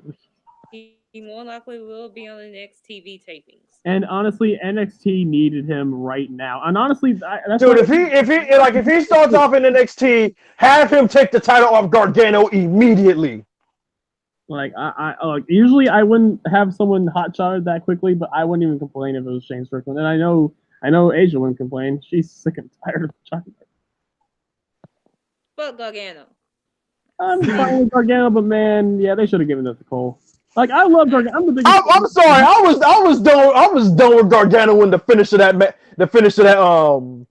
world title match against Adam Cole. See, I feel like hey, Jarvarus, how you are with Drew, I am with Johnny right now. Like I look, I still love the guy, but yeah, I can't deny this shit's. They're not booking him well, and I'm kind of ready for this to take time off. Match. I still have not watched it. You're never gonna watch it. You shouldn't. You shouldn't. Because I'm telling you, the final few minutes is going to make you angry. It made me physically angry. The disrespect to Adam Cole, baby. That man kicked out a total elimination and a freaking Panama Sunrise. No. This will not stand. You know, P.D. Williams at one point made a point. P.D. Williams said at one point that the Canadian Destroyer was so great because no one could kick out of it. Well, I guess no one told that to Johnny Gargano. Oh, poor P.D. Fucking Johnny bitch cakes over here. Super Cena's that shit. Dude, that was Phoenix Lucha Underground levels of OP. That was Kushida. That was Kushida New Japan levels of OP. Ooh. That was Hogan levels. No, I didn't want to go there. Nothing is. Nothing will ever reach Hogan level. No, because Hogan could do that shit when he's 60 years old against Shawn Michaels. But yeah, and Randy Orton. Ugh. But yeah, Shane Strickland rules. Fuck everyone else. Yeah, get ready. It's fucking. Bro, I'm telling you, man. It's gonna be so great. And this Shane Strickland is going to take over the world. He is going to take over, literally. And thank you guys for this. He's going to be great, and this was also great. Thank you guys for tuning in. We got a lot of shit going on, and next week is probably going to be crazy as well. Subscribe if you haven't, I guess. Whatever. Don't really care. Follow us. Follow Ivar. Our new names or whatever for one day.